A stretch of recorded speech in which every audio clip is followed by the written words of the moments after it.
जी पाजी। जूपी डाउनलोड कहाँ से करूँ? zupi.com से। ओके कर दूँ? हाँ सिंपल। हो गया। और बताओ। और बस पाजी क्या बताएं, छोटी छोटी बातों के लिए लोग फोन करते।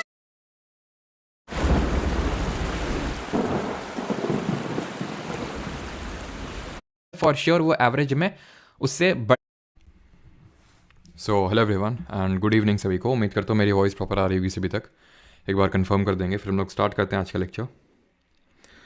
और आज का लेक्चर रहने वाला है latitude and longitude plus rotation revolution, मतलब कि काफ़ी सारी डाइवर्स चीज़ें आप देखने वाले हैं और बहुत ज़्यादा इंपॉर्टेंट रहने वाला आज का lecture. Latitude, longitude, shape of the earth, rotation, revolution, day and night, seasons, eclipse, ये सारी चीज़ें आज के इस लेक्चर में करने वाले हैं। ऑलराइट, तो चलिए बिना ज़्यादा टाइम वेस्ट किए स्टार्ट करते हैं। एक बार मैं चेक कर लेता हूँ सारी चीज़ें प्रॉपर हैं कि नहीं।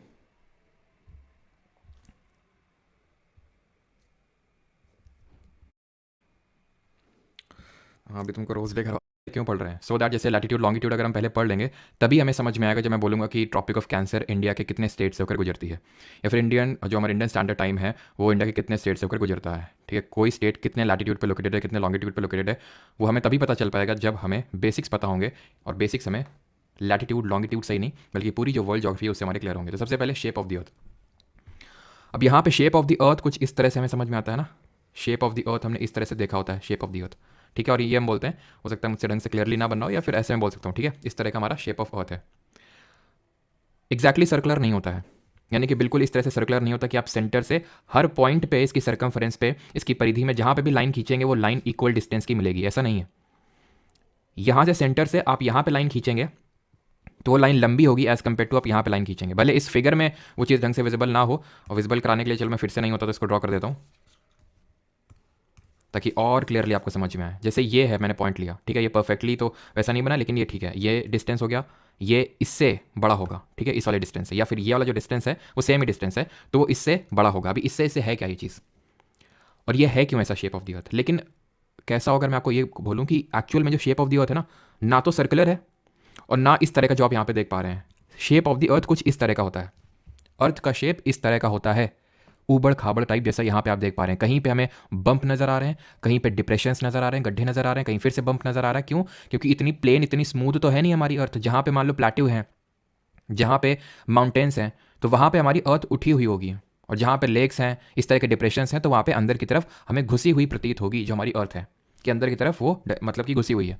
तो हम करते क्या है, हम एवरेज ले लेते हैं। जैसे यहाँ पे उठा हुआ, आप एवरेज में आप क्या करते हो, जैसे कि आपने मैथ्स में सीखा होगा इस चीज़ को कि अगर 3 है, ठीक है, 8 है, 11 है, 2 है, 5 है, 20 है, तो अगर मुझे इसका एवरेज निकालना है तो क्या करते हैं। ठीक है, आपने सीखा होगा कि भाई मान लो कि 11 एवरेज है या फिर मान लो 10 एवरेज है, कोई या तो इनमें से मान लो फिर इनमें से नहीं, तो होगा क्या, जो सबसे छोटा नंबर है फॉर श्योर वो एवरेज में उससे बड़ी वैल्यू निकलेगी, और जो सबसे बड़ा नंबर है उससे छोटा हमें मिलेगा। तो वही करते हैं, जो बढ़ा हुआ है उसको थोड़ा सा वो अंदर चला जाएगा, जो अंदर है वो थोड़ा सा बढ़ जाएगा। एवरेज में अगर हम बात करें तो हम एवरेज निकाल लेते हैं। हमारी अर्थ कुछ इस तरह की है, जो ये बाहर की लाइन आपको दिख रही है एक्चुअल में कुछ इस तरह की ऊबड़ खाबड़, लेकिन हम एवरेज निकाल के उसको कुछ इस तरह का बना देते हैं जो यहाँ पे रेड लाइन से हमें शो करने की कोशिश कर रहे हैं। यानी कि परफेक्ट ऐसा लग रहा है कि कितना स्मूथ सर्फेस है, इतना स्मूथ सर्फेस होता नहीं है वो। ठीक है, वो हम एवरेज ड्रॉ करते हैं।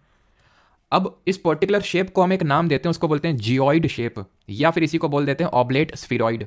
जियोइड या फिर ऑब्लेट स्फीरॉइड। अब इसके पीछे का रीजन क्या है, क्यों जो हमारी अर्थ है वो जियोइड शेप की है। लेकिन बिफोर दैट ये जियोइड शेप क्या होता है, स्फेरिकल लग रही ना हमें, ये गोलार्ध की तरह।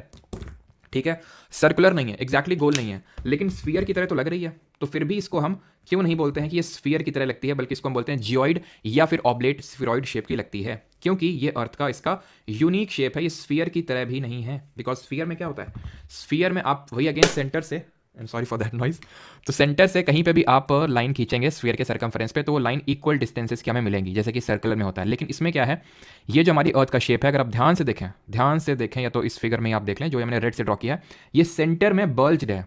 सेंटर में बल्ज्ड है, इसका मतलब है फूली हुई है, और पोल्स पे, ध्रुवों पे ये फ्लैट होती है। तो जियोइड शेप होता क्या है, little flat from top and bottom and bulged at the centre, और बल्ज्ड एट दी, चलो सेंटर अभी यूज करो, इक्वेटर टर्म का भी मैं यूज कर नहीं रहा हूं कंसिडरिंग कि आपको इक्वेटर नहीं पता है कि इक्वेटर क्या होता है। रीजन क्या है इसके पीछे का, रीजन है सेंट्रीफ्यूगल फोर्स। सेंट्रीफ्यूगल फोर्स को हिंदी में बोलते हैं अभिकेंद्रीय बल, अभिकेंद्रीय बल। अब ये जो सेंट्रीफ्यूगल फोर्स है लगता क्यों है, क्योंकि अर्थ हमारी रोटेट कर रही है। तो अब यहीं से हम रोटेशन रेवोल्यूशन आगे पढ़ेंगे। अभी के लिए रोटेशन जो हमारी, इतना तो आई होप आपको पता होगा कि जो हमारी पृथ्वी है वो घूर्णन कर रही है, रोटेट कर रही है, जिसकी वजह से सेंट्रीफ्यूगल एक स्यूडो फोर्स होता है। स्यूडो फोर्स का मतलब है जो एक्चुअल में एग्जिस्ट नहीं करता, उसको हम कंसीडर करते हैं सेंट्रीपिटल फोर्स को बैलेंस करने के लिए। सेंट्रीपिटल होता है अपकेंद्रीय, जो अंदर की तरफ लगता है, सेंट्रीफ्यूगल फोर्स बाहर की तरफ लगता है। उस बाहर की फोर्स की वजह से, जैसे फॉर एग्जाम्पल आप कुछ ऐसा स्फेरिकल लें, या फिर आप मान लेते हैं जैसे पानी हो, ठीक है, पानी है बकेट में, आपने एक्टिविटी करी होगी, आपने खूब जोर से पानी को कभी ना कभी घुमाया होगा, तो पानी ऊपर की तरफ ऐसे छलांग मार देता है, नहीं ऊपर की तरफ आ जाता है। क्यों? क्योंकि वो इधर इधर साइड में जा नहीं सकता है। अगर वो आपका जो बकेट है वो इलास्टिक, इतना इलास्टिक होता कि मतलब जैसे प्लास्टिक का बना होता, तो ऑब्वियस सी बात है वो बल्ज करता, बाहर की तरफ निकलता। जैसे कि हमारी अर्थ क्योंकि रोटेट करती है, बहुत जोर का घूर्णन करती है, उसके रोटेशन की वजह से ये बल्ज हो जाती है। कहाँ पे? सेंटर में। और ये यहाँ पे क्योंकि सेंटर की तरफ ग्रेविटी लगती है, तो उस ग्रेविटी की वजह से नॉर्थ और साउथ में, जिनको हम पोल्स बोलते हैं, ध्रुव बोलते हैं, यहाँ पे ये फ्लैट हो जाती है। तो ये एक यूनिक शेप होता है, इसलिए हमने स्फीयर ना बोल के जियोइड या फिर ऑब्लेट स्फीरॉइड बोला। तो इसीलिए अगर आपसे कभी पूछ ले कि इसका पोलर सर्कमफ्रेंस ज़्यादा होता है या फिर इक्वेटोरियल सर्कमफ्रेंस, पोलर सर्कमफ्रेंस का मतलब है ये वाला, ये जो पूरा सर्कमफ्रेंस तो आप जानते ही है ना, तो सर्कमफ्रेंस पोलर वाला ये वाला हो गया, और अगर मैं बात करूँ ये वाला हो जाएगा आपका इक्वेटोरियल सर्कमफ्रेंस। तो बड़ा कौन सा होगा? बहुत सिंपल सा क्वेश्चन, ऑब्वियस सी बात है, ये वाला जो एरिया आप कवर करोगे वो बड़ा होगा, ये वाली डिस्टेंस बड़ी होगी, लेकिन ये वाली जो डिस्टेंस आप ट्रैवल करोगे that will be lesser. Reason again same, क्योंकि बल्ज है सेंटर पे हमारी जो अर्थ है, and flattened at the poles, ध्रुवों पे फ्लैट है। Simple. Radius of the earth again, अब क्या ये वैल्यूज याद रखनी है? नहीं, वैल्यूज याद करने की जरूरत नहीं है, थोड़ा सा रफ आइडिया रख लो, 40,000 के समथिंग है ये, राइट। और ध्यान रखना यहाँ पे तो ये आपको इस तरह से दिख रहा है, बट ये 70 होगा यहाँ पे, 70, ठीक है, यहाँ पे सेम है ना, 70 होगा यहाँ पे। देन हम वही सेम लॉजिक यहाँ पे भी लगेगा, ये सेंटर है मान लो अर्थ का, और इक्वेटोरियल रेडियस, कल हम लोगों ने देखा था रेडियस ऑफ अर्थ, याद आ रहा है आपको? ये वैल्यू मैंने आपको बताई थी 6371 किलोमीटर्स, ये वैल्यू बताई थी। ये मीन रेडियस है, एवरेज रेडियस है, लेकिन अगर हम ये वाली रेडियस कंसीडर करें, इसको इक्वेटोरियल बोलेंगे, ये वाली कंसीडर करें, इसको पोलर बोलेंगे। रीजन साफ है, क्यों? क्योंकि हम सर्कल में किसी भी पॉइंट में सर्कमफ्रेंस पे खींचते हैं, सबको रेडियस बोलते हैं, ऐसे रेडियस के अलग अलग नाम नहीं होते, इक्वेटोरियल और पोलर ये सब, क्योंकि यहाँ पे सेंटर पे बल्ज है हमारी अर्थ, इसलिए इसको हम इक्वेटोरियल रेडियस बोलते हैं, क्योंकि इक्वेटर है सेंटर पे भी, इक्वेटर वगैरह पढ़ेंगे क्या होते हैं इक्वेटर पोल्स। लेकिन इसी वजह से ये वाली जो डिस्टेंस होगी इस वाली डिस्टेंस से बड़ी होगी, यानी इक्वेटोरियल रेडियस, भूमध्य रेखीय जो त्रिज्या है वो ध्रुवीय त्रिज्या से बड़ी होगी। Reason again same. Now coming on to the inclination of earth axis, जो हमारी पृथ्वी है, कल हम लोगों ने देखा था इस चीज़ को कि पृथ्वी हमारी झुकी हुई है। अब क्यों झुकी हुई है, इसके पीछे का भी रीज़न है, लेकिन एक चीज़ जो कल के लेक्चर में आपको नोट कर लेनी है, दैट इज कि जो यूरेनस है हमारा, अरुण जो ग्रह है, यूरेनस प्लैनेट है, इसको हम रोलिंग प्लैनेट की संज्ञा देते हैं, इसको हम रोलिंग प्लैनेट बोलते हैं। रीज़न उसका क्या है? रीज़न इसका ये है कि यूरेनस जो है हमारा तकरीबन 90 डिग्री टिल्टेड है, तो ऐसा लगता है ये अपने ऑर्बिट में रोल कर रहा है, जैसे कि हमारी अर्थ 23.5 डिग्री टिल्टेड है, सीधी नहीं है हमारी अर्थ, झुकी हुई है। क्वेश्चन ये कभी नहीं पूछेगा कि क्यों झुकी हुई है। रीजन इसका है कि क्योंकि अभी तक इसको लेके क्लियर हाइपोथेसिस आई ही नहीं है। ये माना जाता है कि जब ये बनी थी तो कोई एस्टेरॉइड हो सकता है इसे टकराया होगा, जो डेबरी का मतलब अवशेष टकराया होगा, जिसकी वजह से इसका इंक्लिनेशन हो गया। ऐसे ऑलमोस्ट सारे प्लैनेट का इंक्लिनेशन है, जैसे यूरेनस का 90 डिग्री से भी ज्यादा है, इसीलिए ये ऐसा प्रतीत होता है जैसे रोल कर रहा हो, तो इसलिए इसको रोलिंग प्लैनेट बोलते हैं। है कितना वो इंपॉर्टेंट है, 23.5 डिग्री, 23.5 डिग्री टिल्ट है, ठीक है, अपने एक्सिस से। ये है इसकी एक्सिस, ये है इसकी क्या एक्सिस, यानी कि इसको हम बोल सकते हैं अक्ष, ठीक है, इसको बोल सकते हैं अक्षीय झुकाव। एक्सियल इंक्लिनेशन का मतलब हो जाएगा अक्षीय झुकाव, यानी कि अपने अक्ष पे कितनी ज्यादा झुकी हुई है, तो 23.5 डिग्री झुकी हुई है। अब ये एक्सिस क्या होती है? एक्सिस वो लाइन होती है, हाइपोथेटिकली जो हम बोलते हैं हाइपोथेटिकल लाइन है, मतलब कि एक्चुअल में कहीं लाइन नहीं है, लेकिन हम ड्रॉ कर देते हैं कि भाई ये वो लाइन है जिसके अराउंड इस तरह से हमारी पृथ्वी घूम रही है, घूर्णन कर रही है, रोटेट कर रही है इस लाइन के अराउंड। जैसे कि मान लो ये आप हो, ठीक है, मान लो ये आप नहीं हो, ये वो है, ठीक है, ये आप हो, ऐसे ऐसे ऐसे ऐसे, तो ये क्या, ये हो गई, ये सेंटर ऑफ एक्सिस हो गई आपकी, ठीक है, एक्सियल, इनके अराउंड आप रोटेट कर रहे हैं, समझ गए, गुलाब लेके। तो यहाँ पे ये हो जाएगा आपका क्या, एक्सिस, और एक्सिस से 23.5 डिग्री का इंक्लिनेशन हो गया, ये पूरा 90 डिग्री होगा, ये पूरा 90 डिग्री होगा, ये 23.5 डिग्री, तो बचा कितना, 66.5 डिग्री। ये 66.5 यानी 66.5 डिग्री है क्या? ये कुछ और नहीं बल्कि ये जो प्लेन है ना, प्लेन, ऑर्बिटल प्लेन से कितना इंक्लिनेशन। अभी प्लेन क्या है, रोटेशन रेवोल्यूशन भी आगे पढ़ेंगे, रोटेशन ये होता है, रेवोल्यूशन ये होता है, ठीक है। तो रोटेशन जिस लाइन के अराउंड करती है अर्थ, उसको बोलते हैं उसकी एक्सिस, तो एक्सिस से 23.5 डिग्री झुकी हुई है। जिस प्लेन के अराउंड, 3D फिगर में अगर हम देखें तो जिस प्लेन के अराउंड ये अर्थ रेवोल्यूशन करती है, परिक्रमण करती है, किसका, सूरज का, उस प्लेन को हम बोलते हैं ऑर्बिटल प्लेन, और उससे 66.5 डिग्री हमारी अर्थ जो है झुकी हुई, इसको कक्षीय झुकाव बोलते हैं, कक्षीय झुकाव। तो axial inclination 23.5 degree, orbital 66.5 degree. Now coming on to the rotation and revolution of the earth. I hope ये वाले जो कॉन्सेप्ट है जो अभी हम लोगों ने पढ़े वो आपके क्लियर हो गए होंगे, ठीक है।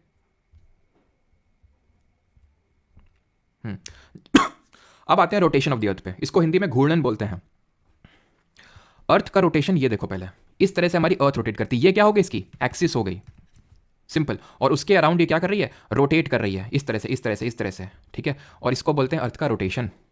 ये ऊपर हो जाता है नॉर्थ पोल और ये हो जाता है साउथ पोल, ठीक है। तो ये एक्सिस है और रोटेशन की डेफिनेशन है spinning on its own axis, यानी अपनी अक्ष पे जो घूम रही है उसको बोलते हैं। और एक रोटेशन, एक चक्कर हम बोल सकते हैं। रोटेशन का मतलब ये है कि अपना एक चक्कर पृथ्वी का पूरा करती है, सन के अराउंड नहीं। यहां से स्टार्ट करी फिर से अब यहां पे आ जाएगी, उसको बोलते हैं एक रोटेशन। 23 घंटे 56 मिनट और 4 सेकंड का एग्जैक्ट टाइम लगता है, 23 आवर्स एंड 56 मिनट। यानी कि हम ये बोल सकते हैं, आप ये बोल सकते हैं इस लेक्चर को पढ़ने के बाद तो, कि एग्जैक्टली 24 आवर्स का एक दिन नहीं होता है, 23 आवर्स एंड 56 मिनट्स का होता है। नहीं, अभी भी 4 मिनट बच गए और ये 4 मिनट यूटिलाइज होंगे अभी आगे, देखिएगा।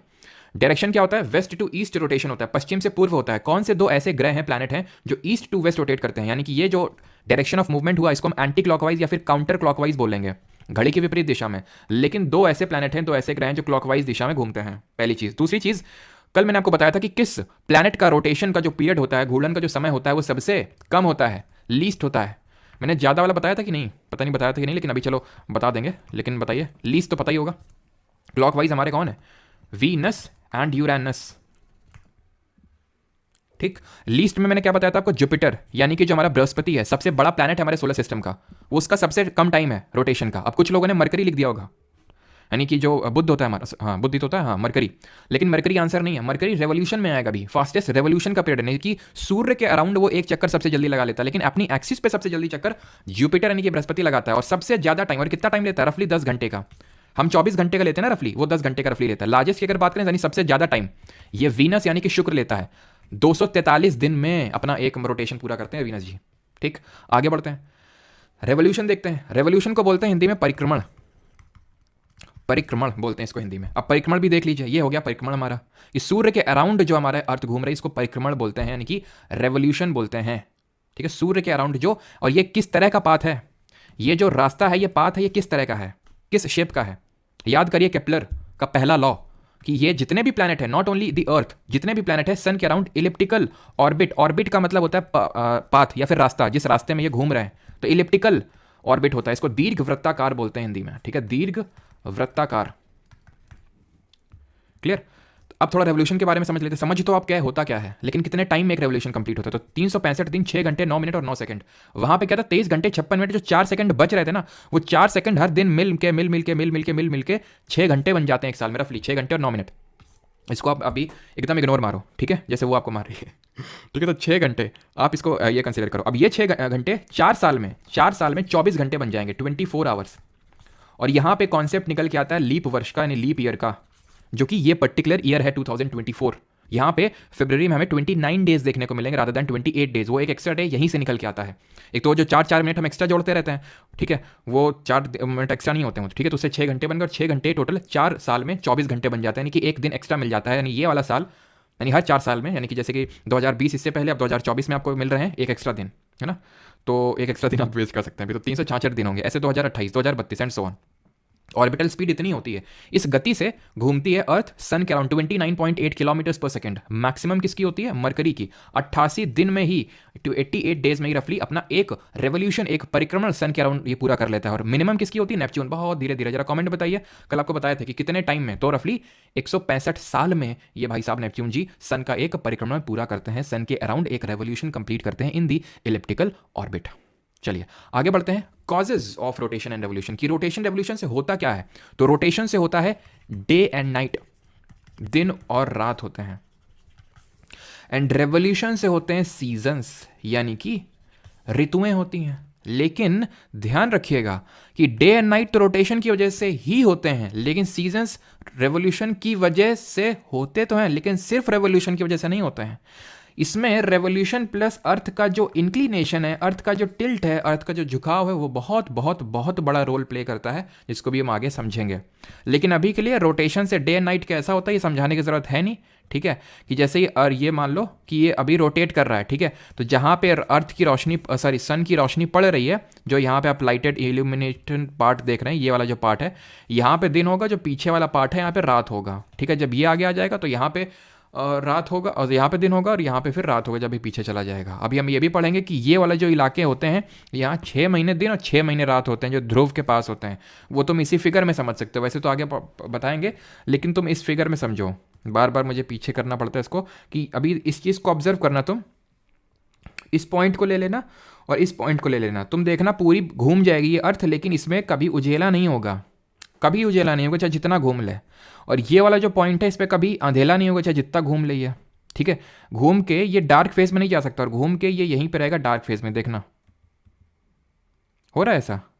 ये पॉइंट जैसे ये पॉइंट है, ये पॉइंट पीछे गया होगा तो इसको अंधेला मिला होगा, ये पॉइंट जब आगे आएगा तो उसको उजेला मिलेगा, लेकिन ये इसमें हमेशा तो नहीं, 6 महीने रात रहती है और यहाँ 6 महीने दिन रहता है। 6 महीने क्यों रहता है, 12 महीने क्यों नहीं रहता, वो भी आप आगे समझेंगे, ठीक है। तो इतनी चीज़ क्लियर कि रोटेशन की वजह से, यानी कि घूर्णन की वजह से दिन और रात, और परिक्रमण की वजह से ऋतुएं होती हैं, लेकिन सिर्फ परिक्रमण इसमें नहीं, इसमें टिल्ट भी काम करता है। अब आते हैं डिस्टेंस फ्रॉम दी सन। जो हमारा अर्थ है वो सन के अराउंड इस तरह से रिवॉल्व करती है कि उसकी डिस्टेंसेस अलग अलग निकल के आती हैं। यहाँ पे वो शॉर्टेस्ट डिस्टेंस पे होता है सन का, और यहां पे देखना सबसे फारदेस्ट डिस्टेंस पे होता है, सबसे दूर होता है। क्लियर है? आई अगेन रिपीट कि जब हमारी अर्थ सन के अराउंड रेवोल्यूशन करती है तो सारे पॉइंट पे इक्वल डिस्टेंस नहीं होती है। एक ऐसा पॉइंट आता है, एक ऐसा दिन आता है, एक ऐसा दिन आता है साल में जब वो सूर्य के सबसे नज़दीक होती है, और एक ऐसा दिन आता है जब सबसे दूर होती है। वो आप यहाँ पे देख सकते हैं 147 मिलियन का डिस्टेंस रहता है सन और अर्थ के बीच में, क्लोजेस्ट है ये, और सबसे फारदेस्ट है 152 मिलियन किलोमीटर्स का। जो सबसे पास में आ जाती है हमारी अर्थ सन के, तो उसको पेरीहीलियन बोलते हैं, हिंदी में उपसौर। पी से पास और पी से पेरीहीलियन, और उसका दूसरा वाला एपीहीलियन, जब सबसे दूर होती है। तो वो डेट कौन सी है, वो शुभ दिन कौन सा है, तो जब नियरेस्ट होती है हमारी अर्थ सन के तो वो है 3 जनवरी, 3 जनवरी, और जब सबसे दूर होती है हमारी अर्थ सन के वो है 4 जुलाई। अब आपके दिमाग में ये इस पे फिगर पे ज़्यादा फोकस मत करिए, यहाँ पे फोकस करिए, ठीक है। तो अब आपके दिमाग में एक डाउट आया होगा कि 3 जनवरी को जब सबसे पास होती है अर्थ सन के तो गर्मी पड़नी चाहिए एकदम चमक के, और 4 जुलाई को इतना दूर होता है तो ठंडी पड़नी चाहिए एकदम कटकटा के, है ना, हड्डी तोड़ सर्दी। तो ऐसा क्यों नहीं होता है? ऐसा इसलिए नहीं होता है, अभी आप आगे जब आप थोड़ा सा मैं फिर से और समझाऊंगा तो आप क्लियरली समझ में आएगा। ऐसा इसलिए नहीं होता है क्योंकि मैं ये बोल सकता हूँ कि हम इंडियंस के लिए तो ठीक है 3 जनवरी के टाइम पर मतलब ठंडी पड़ती है, लेकिन आप ऑस्ट्रेलिया में जाएंगे ना, भीषण गर्मी पड़ती है, भीषण। तो मैं अभी के लिए सिर्फ इतना ही बोल सकता हूँ कि अर्थ का मतलब इंडिया नहीं होता है, ठीक है। अर्थ में डिफरेंट प्लेसेस होती हैं। अभी सिंपल अगर आप मतलब अभी समझना चाहें तो अर्थ, क्योंकि चलो अभी आगे समझना, मैं समझाऊंगा, अभी बस डेट याद कर लो, आगे समझ में आएगा, ठीक है। ये होते हैं पेरीहीलियन और एपीहीलियन, क्लियर। अब आते हैं लैटिट्यूड एंड लॉन्गिट्यूड पे। लैटिट्यूड लॉन्गिट्यूड पहले समझना ज़रूरी है, देन मैं आपको वो सीजन वाले कॉन्सेप्ट पे लेके जाऊंगा, क्योंकि लैटिट्यूड लॉन्गिट्यूड जब अच्छे समझ में आएगा तभी वो और कायदे से। वैसे तो बिना लॉन्गिट्यूड के भी आप सीजन समझ सकते हो, लेकिन लैटिट्यूड लॉन्गिट्यूड को एक साथ यहाँ पे हम कर लेंगे। आई होप यहाँ तक किसी कोई डाउट नहीं होगा।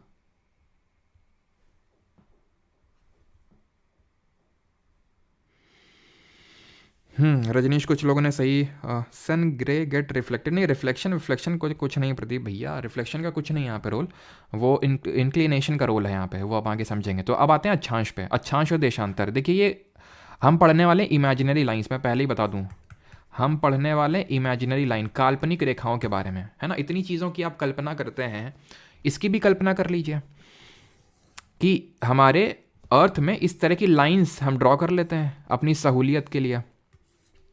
इस तरह की लाइन ड्रॉ कर लेते हैं, सिर्फ ये इसी तरह की लाइन नहीं होती हैं, और भी तरह की लाइन होती हैं ऐसी। वो जो भी पहले रेड कलर से ड्रॉ करी थी वो तो हॉरिजॉन्टल थी, क्षैतिज रेखाएं जिनको बोलते हैं, और ये कैसी हैं, वर्टिकल है, क्लियर। तो ये लाइन पहली बात तो ड्रॉ क्यों करते हैं, क्यों बनाते हैं, इनको पहले बता दूं। जो रेड वाली लाइन है इनको लैटिट्यूड बोलते हैं, क्योंकि लेटी हुई है ना, तो लैटिट्यूड हो गई, हिंदी में अक्षांश बोलते हैं। और ये जो हरी हरी लाइन है, ग्रीन लाइन से, इनको देशांतर बोलते हैं, यानी कि लॉन्गिट्यूड। हमारे ज्योग्राफी वाले सर हुआ करते थे, वो लॉन्जी बोलते थे, लॉन्जी ठीक है। मैंने तो लॉन्जी बस उन्हीं के मुझसे सुना है, ठीक है, तो इसीलिए मुझे तो लगता है कि वही गलत है, मैं गलत नहीं हूँ, है ना। आज अभी तो मुझे यही लगता है, हो सकता है लॉन्जी बोलते हो, लेकिन जितने लोग मैंने मुझे सुना है तो लॉन्गी सुना है। तो खैर all respect to teacher, all respect to geography teacher, लेकिन मारते बड़ा कर रहा थे हमारे स्कूल के जो जितने भी टीचर थे, मतलब सब का मारने का स्टाइल अलग अलग था और कायदे की मार पड़ती थी एकदम, ठीक है। खैर लॉन्जिट्यूड पे आते हैं। तो लॉन्जिट्यूड क्या होती हैं? ये वर्टिकल लाइंस होती हैं। ड्रॉ क्यों करते हैं, क्वेश्चन ये आता है। ड्रॉ इसलिए करते हैं, जैसे फॉर एग्जांपल अब तुमसे पूछें, तुमसे वो, ठीक है, उसका मन मान लो चेंज हो गया, ठीक है, काफ़ी पीछे पड़े रहे, काफ़ी उसने बेइज्जती करी तुम्हारी, ठीक है, लेकिन जब बेइज्जती करी तो उसका हृदय परिवर्तन हो गया कि यार बंदा तो सही है।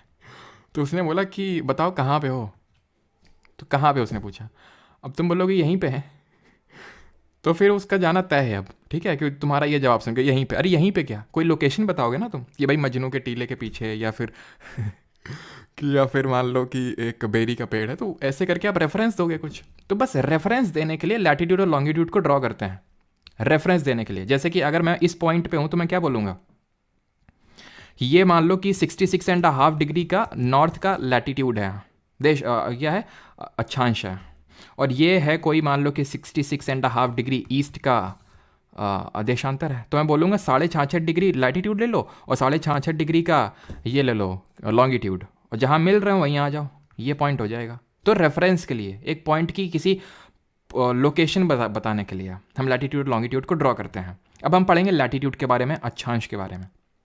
अक्षांश क्या है? इमेजिनरी हॉरिजॉन्टल लाइंस है जो ईस्ट से वेस्ट चल रही हैं। ये एंगुलर डिस्टेंस, और ये भी इसको रुक जाओ, इस पर फोकस मत करना, ठीक है, नहीं कन्फ्यूजन होगा, इसको भी हम समझा दूंगा। Angular distance of a place from the equator, 1 degree of latitude बराबर होता है 111 किलोमीटर, टोटल 181 है। देखो ये मैंने ड्रॉ कर ली, ठीक है, ये मैंने ड्रॉ कर लिया अर्थ, ठीक है। अब ध्यान से समझना कि पहला पॉइंट क्या है, 1 डिग्री लैटिट्यूड के बराबर बीच में, मतलब 111 किलोमीटर का डिस्टेंस होता है, टोटल 181 लैटिट्यूड है। देखिए जो एकदम सेंटर से पास हो रहा होगा लैटिट्यूड, अक्षांश, उसको 0 डिग्री बोलते हैं, ठीक है, 0 डिग्री। ऐसे 1 डिग्री होगा, 2 डिग्री होगा, 3 डिग्री होगा, 4, 5, 6, 7, 8, 9, 10, 11 सो ऑन, ऐसे करते करते करते करते करते करते करते करते पता है हम कहाँ तक पहुँचेंगे? हम पहुँचेंगे 90 डिग्री तक। ऐसे नीचे भी जाएंगे, 1 डिग्री, 2 डिग्री, 3 डिग्री, 4, 5, 6, 7, 8, 9 ऐसे जाएंगे, हम पहुंचेंगे 90 डिग्री तक, ठीक। तो कितने टोटल लैटिट्यूड्स हो गए, अक्षांश हो गए? 90 इधर, 90 इधर, और एक ये 0 डिग्री तो आपने जोड़ा ही नहीं, तो 90 + 90 + 1, 181 लैटिट्यूड हो गए हमारे। कई बार पूछ लेता है लैटिट्यूडनल सर्कल कितने हुए हैं, लैटिट्यूडनल सर्कल कितने हुए, तो उत्तर 179 निकल के आता है, 179। रीजन, जो लैटिट्यूड है ना, ये लाइंस नहीं है, ये सर्कल है, हैं? अभी तो लाइंस बोल रहे थे, वो बस समझाने के लिए, लेकिन आप खुद समझिए, ये जो इस तरह से लाइन जा रही हो, पीछे भी तो जा रही होगी, ऐसे करके पूरा सर्कल बनाएगी। ये जो है पीछे जा रही हुई सर्कल बनाएगी, यानी कि इस तरह के ये सर्कल हैं, सबसे बड़ा सर्कल एकदम सेंटर पे, इस तरह के सर्कल्स हैं जो सामने से 2D फिगर में लाइन लगती हैं। लेकिन ये सर्कल यहाँ पे 90 डिग्री ऊपर और 90 डिग्री वाले नीचे पे पॉइंट बन जाएंगे, ऐसे, ये सब इक्वेटर पे हैं अभी, सेंटर पे, ऐसे ऐसे ऐसे ऐसे ऐसे छोटा होगा होगा होगा होगा होगा होगा और ये पॉइंट बन जाएगा। ये सर्कल तो रहा नहीं, ऐसे नीचे भी, यानी 2 पॉइंट हटा देने हैं, सर्कल लैटिट्यूडनल सर्कल बन जाएगा। क्लियर? अब एक चीज़ को समझो, और एक चीज़, हाँ वैसे तो अभी मैं आगे बताऊंगा इस चीज़ को, लेकिन अभी समझ लो, ये जो 0 डिग्री का है ना, इसको इक्वेटर बोलते हैं, आगे हम देखेंगे, भूमध्य रेखा। ये पूरी पृथ्वी को 2 बराबर भागों में विभाजित करता है। Again these are imaginary lines, कहीं पे आपको दिखेंगे नहीं, देखो देखो देखो इक्वेटर जा रही है, वो देखो देखो ट्रॉपिक ऑफ कैंसर जा रही है, पकड़ लो उसको, ऐसा नहीं, ठीक है। इक्वेटर जो है पूरे अर्थ को 2 इक्वल पार्ट में डिवाइड करती है। क्यों डिवाइड करती है? अब मान लो ये 5 डिग्री, अब उसने बोला कहाँ पे हो, तुमने बोला 5 डिग्री में, अरे 5 डिग्री तो ऊपर भी हो सकता है, 5 डिग्री नीचे भी हो सकता है, तो तुम्हें बताना पड़ेगा नॉर्थ के साउथ, यानी कि इसके ऊपर वाले जितने भी लैटिट्यूड हैं वहाँ पे आप एन का यूज़ करते हो, एन वहाँ पे दर्शाता है नॉर्थ को, यानी हम नॉर्दर्न हेमिस्फीयर की बात कर रहे हैं। और जब एस है यहाँ पे, इसका मतलब है साउथ, यानी सदर्न हेमिस्फीयर की बात करें, उत्तरी गोलार्ध, दक्षिणी गोलार्ध, क्योंकि जो हमारा भूमध्य रेखा है, इक्वेटर को हिंदी में भूमध्य रेखा बोलते हैं, फिर विषुवत रेखा, ये पूरे इसको ऊपर वाले हिस्से को, मतलब पूरे पृथ्वी को 2 भागों में विभाजित करती है। ऊपर वाले को बोलते हैं उत्तरी गोलार्ध और नीचे वाले को बोलते हैं दक्षिणी गोलार्ध, northern hemisphere and southern hemisphere, ठीक। अब आओ दूसरी चीज़ पे, यहाँ पे चलो आपको समझा देते हैं, या तो चलो वहीं पे समझ लो अगर समझना है तो। यहाँ पे समझो, बिकॉज वहाँ पे थोड़ा सा चीज़ें वो हो जाएंगी, है ना। देखो ये है आपका 0 डिग्री का, मान लो, ठीक है। ऐसे 1 डिग्री का होगा, ऐसे 2 डिग्री का होगा, 3 डिग्री का होगा, 4, 5, 6, 7, ठीक। इन सब के बीच में डिस्टेंस सेम रहती है। इनकी खासियत है ये लैटिट्यूड की, कि इनके बीच की जो डिस्टेंस है, दूरी है, वो समान रहेगी। यानी हर डिग्री में 0 से 1 के बीच में जो डिस्टेंस होगी वही 1 और 2 के बीच में, वही 2 से 3 के बीच में, वही 3 से 4 के बीच में, वही 4 से 5 के बीच में। किसी भी 2 लैटिट्यूड को, सक्सेसिव लैटिट्यूड्स को ले लो। सक्सेसिव का मतलब है कि एक के बाद एक, जैसे कि अगर मैं 88 लूंगा तो उसके बाद 89 या फिर 87, तो उनके बीच में डिस्टेंस जो है मतलब 1 डिग्री का डिफरेंस। तो 1 डिग्री बराबर 111 किलोमीटर, 111 किलोमीटर्स। क्लियर। कुछ महत्वपूर्ण लैटिट्यूड हैं, अक्षांश हैं। लैटिट्यूड्स वो कौन इंपॉर्टेंट है? 0 डिग्री इक्वेटर तो तुम समझ गए।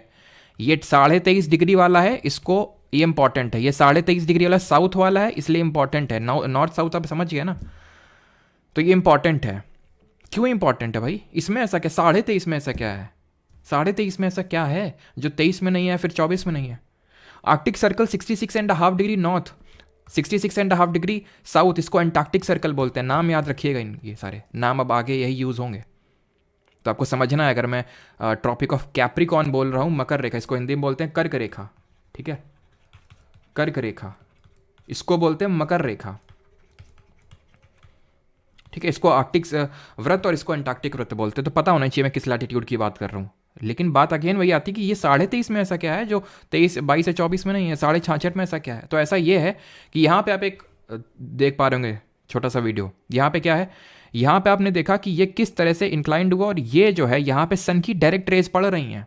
ऐसे ही सर्दियों के टाइम पे, जैसे कि अभी तुमने देखा कि किस तरह से पृथ्वी घूम गई ना, ये देखो घूमी, और यहाँ पे पड़ रही चमक के।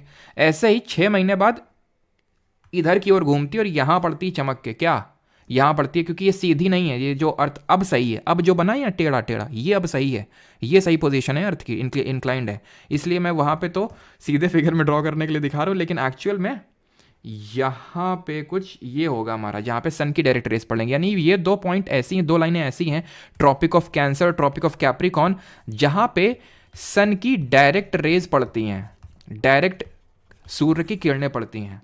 इसके बियॉन्ड इंक्लाइंड रेज पड़ती हैं, कभी डायरेक्ट रेज नहीं पड़ती हैं, तिरछी रेज पड़ती हैं यहाँ पे। यानी इसी वजह से ये वाला जो जोन है, इसको टॉरिड जोन बोलते हैं, क्योंकि यहाँ पे चमक के धूप पड़ती, चमक के गर्मी पड़ती, एकदम चमक जाओगे पूरी तरह से अगर यहाँ पे रहोगे तो। यहाँ पे क्या है, यहाँ पे इंक्लाइंड पड़ती हैं। अब इंक्लाइंड पड़ती हैं तो ऑब्वियस सी बात है, सन को ज़्यादा डिस्टेंस ट्रैवल करना पड़ेगा in the atmosphere to reach the earth. That is why उतनी ज़्यादा चमक के नहीं पड़ेंगी, उतनी ज़्यादा गर्मी नहीं पड़ेगी। इसीलिए इसको टेम्परेट जोन बोल देते हैं। ऊपर वाले को नॉर्थ टेम्परेट, नीचे वाले को साउथ टेम्परेट। अभी तुमको दिखाए थे कि ये वाला पॉइंट जब अर्थ घूम रही थी कि 6 महीने दिन और 6 महीने रात, ये है वो जगह, फ्रिजिड जोन जिनको बोलते हैं, परमानेंटली फ्रोजन टाइप है ये। तो ये फ्रिजिड जोन क्या है, 6 महीने दिन और 6 महीने रात वाले ने। 66.5 डिग्री नॉर्थ के ऊपर और 66.5 डिग्री साउथ के नीचे 6 महीने दिन और 6 महीने रात रहते हैं, इसलिए है ये इंपॉर्टेंट। क्लियर है यहाँ तक सभी को? ये आप देख सकते हैं। ओनली रीजन्स, ये आर्कटिक और Antarctic, only regions that can experience 24 hour, वो छोड़ दो, अभी हम देखेंगे, ठीक है, किस तरह 6 महीने दिन और 6 महीने रात, यानी 24 घंटे यहाँ पे लाइट या डार्क रहती है। 24 घंटे, जब यहाँ पे 6 महीने दिन का टाइम होता है ना, तो 24 घंटे यहाँ पे दिन रहता है। और ये क्या है, टॉरिड जोन है, यहाँ पे सन की डायरेक्ट रेस पड़ती है। यहाँ पे क्या है, इंक्लाइंड रेस पड़ती हैं, यहाँ पे इंक्लाइंड रेस पड़ती हैं। यहाँ पे तो 6 महीने तक पड़ती नहीं है, यहाँ पे भी, ठीक है। अब ये फंक्शंस क्या होते हैं, कहाँ पे यूज़ किए जाते हैं? बहुत जगह यूज़ किए जाते हैं, तुम्हें आगे पता चलेगा, अभी इसको स्किप कर दो, ठीक है। और एक चीज़, चलो अभी तो आगे चीज़ बताएंगे अभी, कि रोटेशन की वजह से एक फोर्स जनरेट होता है, जिसको कोरियोलिस फोर्स बोलते हैं, बट अभी नहीं, आगे हम जब एमसीक्यूज सॉल्व करेंगे तब देखेंगे, ठीक है। चलिए, ये आई होप क्लियर हो गया होगा सभी को। तो लॉन्गिट्यूड पे आते हैं, अगर क्लियर है तो, देशांतर पे।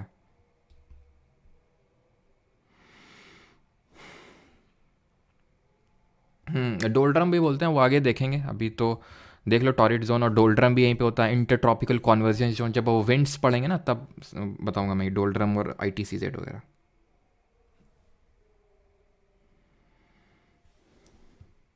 फिर लोग सोते क्या, सोने के लिए बेड चाहिए ना, अपना बेड डालो, और जैसे लाइट जल रही है अभी मान लो, ठीक है, कंबल मुँह से ओढ़ लो अंधेला हो जाएगा।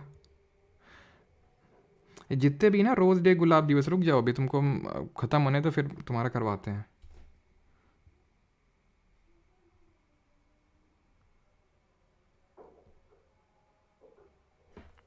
ऑल राइट, हॉर्स लैटिट्यूड अभी नहीं पढ़ना है, ठीक है।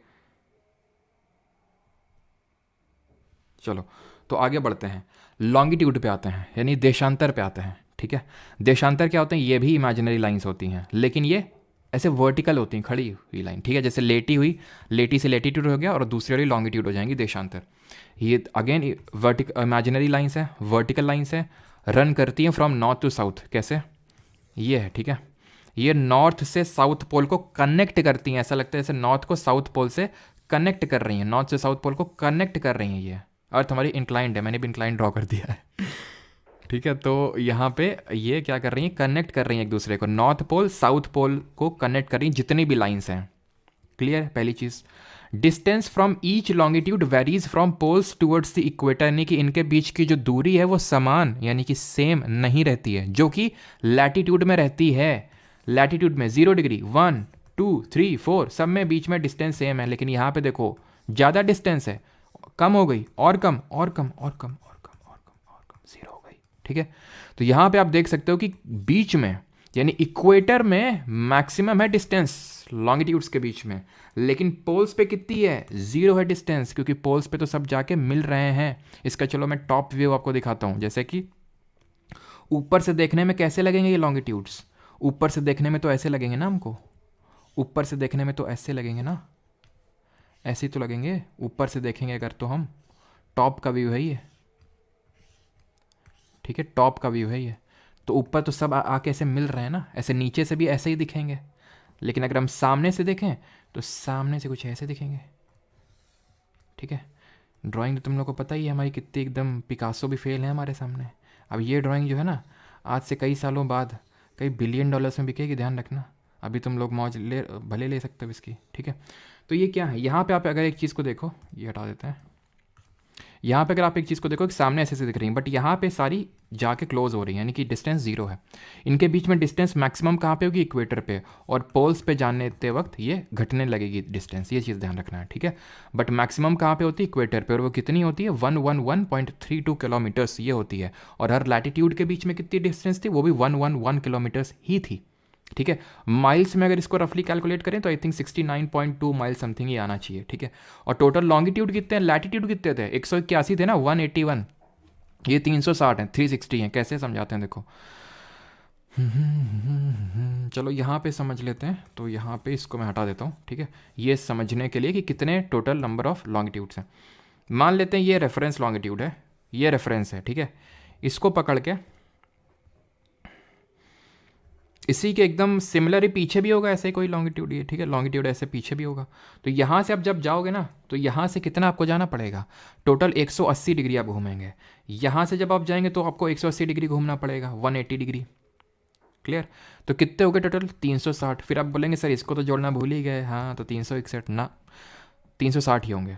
ये बात बिल्कुल सही, इसको जोड़ना भूल गए तो एक जोड़ेंगे, लेकिन एक घटाएंगे भी। एक घटाएंगे क्यों? क्योंकि जब आप यहाँ से यहाँ पे गए तो जो आपको लॉन्गिट्यूड मिला वो 180 डिग्री नाम का एक लॉन्गिट्यूड था। जब आप यहाँ से गए तो भी तो वही मिला होगा, 180 डिग्री वाला ही। तो डबल काउंटिंग हो गई, डबल काउंटिंग हो गई। जैसे कि हम लोग जब इकोनॉमिक्स पढ़ेंगे तो वहाँ पर भी देखेंगे कि किस तरह से GDP में डबल काउंटिंग कभी कभी हो जाती है, ठीक है।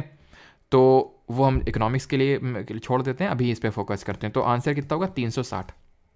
या फिर ऐसे याद कर सकते हैं कि जो हमारी पृथ्वी है, अर्थ है, वो 24 घंटे में 360 डिग्री घूमती है, तो 360 लॉन्गिट्यूड्स हो जाएंगे हमारे। अब एंगुलर डिस्टेंस वाला एक कॉन्सेप्ट समझो। यहाँ पे भी आपको दिख रहा होगा angular distance of a place from prime meridian, जो मैंने पीछे छोड़वाया था। क्या? Angular distance of a place from the equator होता ही है, ठीक है। अब एंगुलर डिस्टेंस क्या होता है? तुम्हारे पास एक कंपास हुआ करता होगा, याद करो, जिसका तुमने यूज़ किया तो नहीं था ज़्यादा। एक कंपास बॉक्स हुआ करता होगा, है ना, उसमें एक प्रोटेक्टर होता होगा, चांदा जिसको हिंदी में बोलते हैं, ठीक है, चांदा जो होता था। तो एंगुलर डिस्टेंस का मैं आपको कॉन्सेप्ट समझा रहा हूँ। जैसे कि चांदे को यहाँ पे रख दोगे तुम, इस तरह से होता था ना चांदा हमारा नहीं, प्रोटेक्टर होता था। और कंपास का तुम यूज़ काफ़ी अच्छे तरीके से करते थे उसके यूजेस पे मैं ज़्यादा डिटेल में घुसूँगा नहीं, लड़के का ज़्यादा जानते होंगे इसके यूजेस के बारे में। तो यहाँ पे जैसे आप रखेंगे, ठीक है, तो कंपास वो क्या करेगा? ये मतलब कि हमने इसको अर्थ को काट दिया बीच से, समझ लो, ठीक है। तो वो हमें कोई ना कोई एक डिग्री बता देगा, यही है, इसी को लॉन्गिट्यूड, इसी इन्हीं को लैटिट्यूड। जैसे यहाँ पे लैटिट्यूड को दर्शाया गया, ये इक्वेटर है, ठीक है। तो ये वाला जो लैटिट्यूड है यहाँ से पास होगा उसको 15 डिग्री लैटिट्यूड बोलेंगे, इसको 30 डिग्री, इसको 45 डिग्री, तो इसको बोलते हैं एंगुलर डिस्टेंस, उतना ज़्यादा इंपॉर्टेंट नहीं है, ठीक है। चलिए तो अभी आते हैं लॉन्गिट्यूड में इंपॉर्टेंट वाले कौन से। लैटिट्यूड इंपॉर्टेंट देख लिए, 0 डिग्री को इक्वेटर बोलते हैं, 23.5 डिग्री नॉर्थ को ट्रॉपिक ऑफ कैंसर कर्क रेखा बोलते हैं, 23.5 degree south tropic of capricorn यानी कि मकर रेखा, 66.5 degree north arctic circle, 66.5 degree south antarctic circle. Longitudes कौन से इंपॉर्टेंट है, दो, prime meridian and international date line, इसको Greenwich mean time in short GMT भी बोलते हैं, Greenwich mean time GMT in short. और ग्रीन विच ही मीन टाइम क्यों बोलते हैं, बिकॉज ग्रीन विच नाम की एक जगह, एक लैबोरेटरी है इन दी यूनाइटेड किंगडम, उसके नाम पे। हिंदी में इसको अंतर्राष्ट्रीय, हिंदी नाम थोड़ा सा सभी लोग ध्यान से देखेंगे बिकॉज ये चीज़ काफ़ी क्लैरिफाई करेगा हिंदी नाम कि इन दोनों में अंतर क्या है। अंतर्राष्ट्रीय इसको बोलते हैं समय रेखा, और इसको बोलते हैं अंतर्राष्ट्रीय तिथि रेखा, international date line. Prime meridian, ये जो यहां पे आप देख पा रहे हैं ये रेड कलर से, ये है प्राइम मेरिडियन, ये प्राइम मेरिडियन है, स्ट्रेट लाइन है बिल्कुल। इंटरनेशनल डेट लाइन एक जिगजैग लाइन है, ये स्ट्रेट नहीं है, पहले तो ये समझ लो। क्यों नहीं है international date line straight, zigzag क्यों है वो अभी समझ में आ जाएगा, लेकिन पहले प्राइम मेरिडियन पे फोकस करते हैं, ठीक है। बट बिफोर दैट कि ग्रेट सर्कल्स क्या होते हैं, ठीक है। पहले ये बताओ यहाँ तक किसी को डाउट तो नहीं है, देन आई थिंक पहले ये पढ़ लेते हैं फिर ग्रेट सर्कल पे आते हैं, ठीक है। किसी का डाउट तो नहीं है, पूछ लो पहले।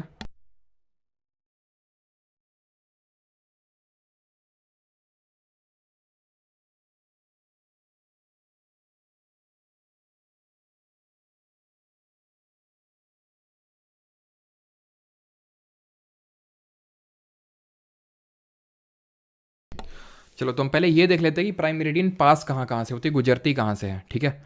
तो ये इन कंट्री से पास होती है, यूके, फ्रांस, स्पेन, अल्जीरिया, माली, बुर्किना फासो, टोगो, ठीक है। ये सारी हमारी कंट्रीज है जहाँ से पास होती है, और इसको याद करने की ट्रिक है। वैसे तो SSC में मैंने कभी ज़्यादा देखा नहीं से क्वेश्चन, लेकिन अगर पूछ ले तो BSF game in Togo kingdom, ज़्यादा लोड मत लेना इसको याद करने के लिए, ठीक है, क्योंकि ज़्यादा मैंने कभी देखे नहीं इस पे क्वेश्चन।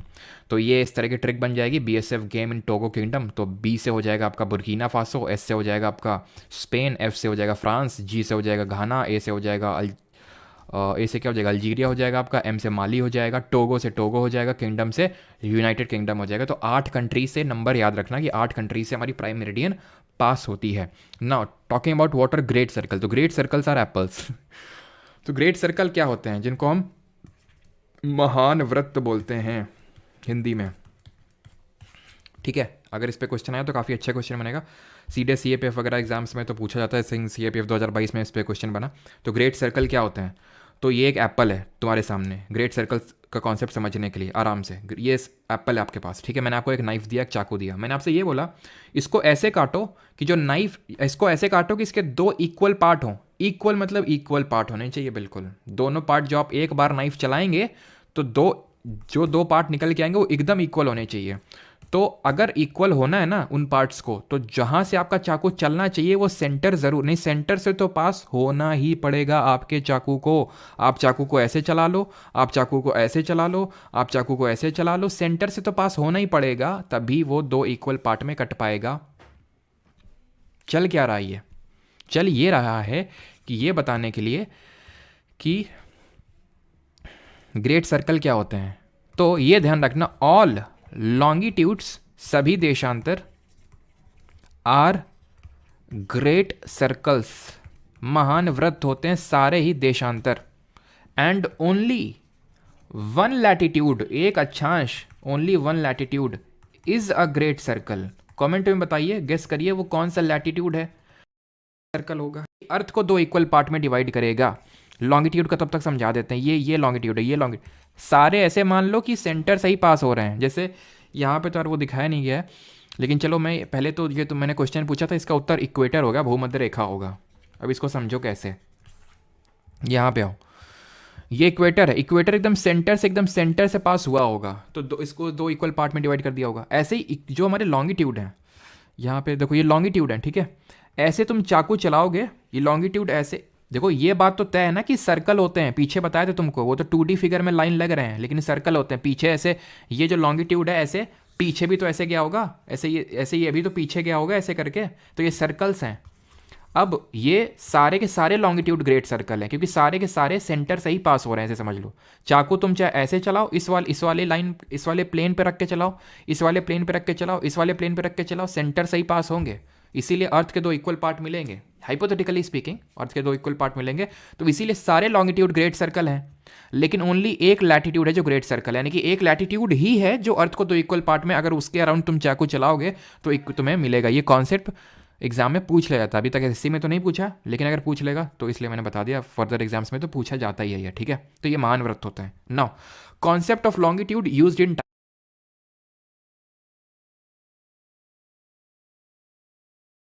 टाइम, समय को कैलकुलेट करने के लिए लॉन्गिट्यूड का कॉन्सेप्ट लगता है। अब देखिए जो हमारी अर्थ है ना,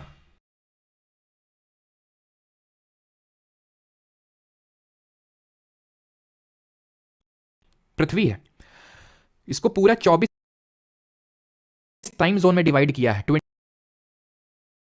24 टाइम जोन्स में डिवाइडेड है पूरी अर्थ। क्यों? क्योंकि अर्थ हमारी 360 डिग्री घूमती 24 घंटे में, बोले तो हर घंटे में 15 मिनट।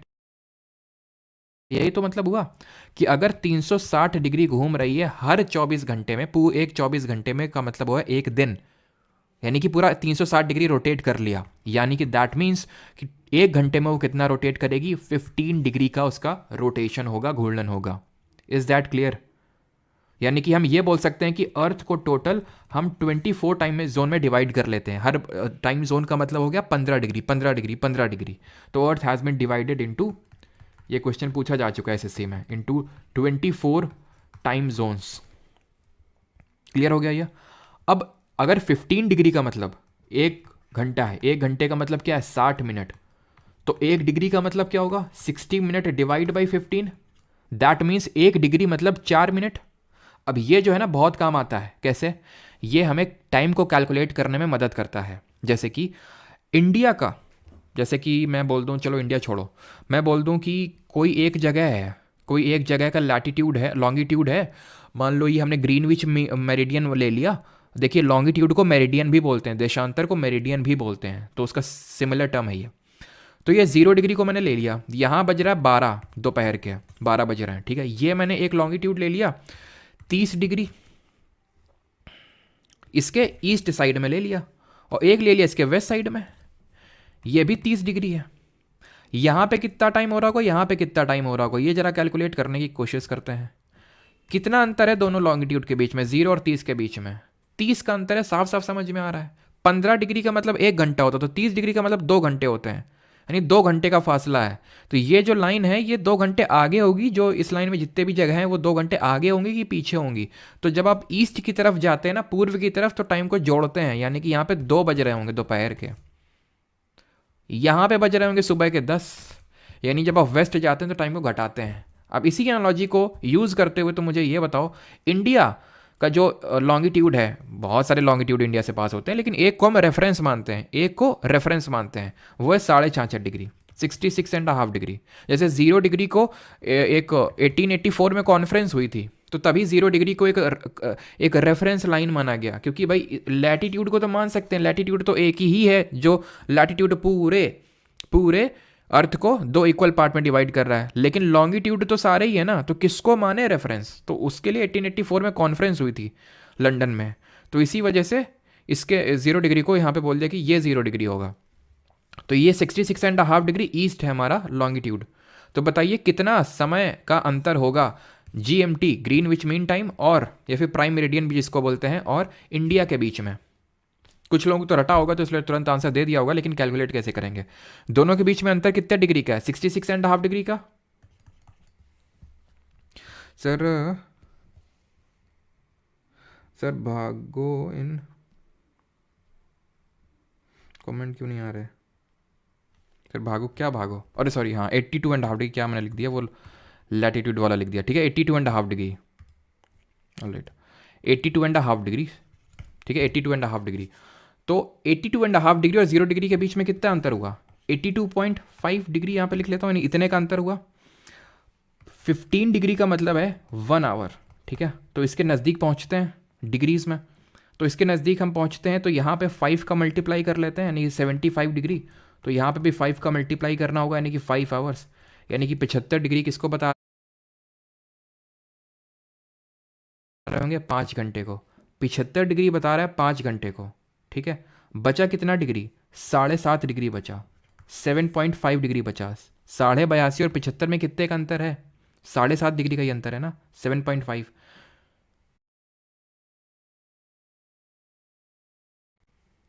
15 डिग्री बता रहा है 1 घंटे को, तो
15 डिग्री बता रहा है 1 घंटे को, तो 7.5 डिग्री कितने को बताएगा? 30 मिनट को बताएगा। सिंपल मैथ्स है, क्योंकि इस 15 का आधा 7.5 होता है, तो 7.5 डिग्री बताएगा 30 मिनट को। 75 डिग्री बता रहा है 5 मिनट को, और 7.5 जोड़ देंगे 75 में तो 82.5 मिल जाएगा ना, तो यहाँ पे 30 मिनट जोड़ दो, यानी 5 घंटे और 30 मिनट का अंतर है, आगे के पीछे आगे, क्योंकि हम ईस्ट साइड में चल रहे हैं इसलिए आगे। यानी अगर अभी मान लो अभी कितना टाइम हो रहा है, 7:26 हो रहा है, 7 बज के फिर रफली 7:30 कंसिडर कर लेते हैं, तो GMT में जो लंदन है वहाँ पे कितना बज रहा होगा?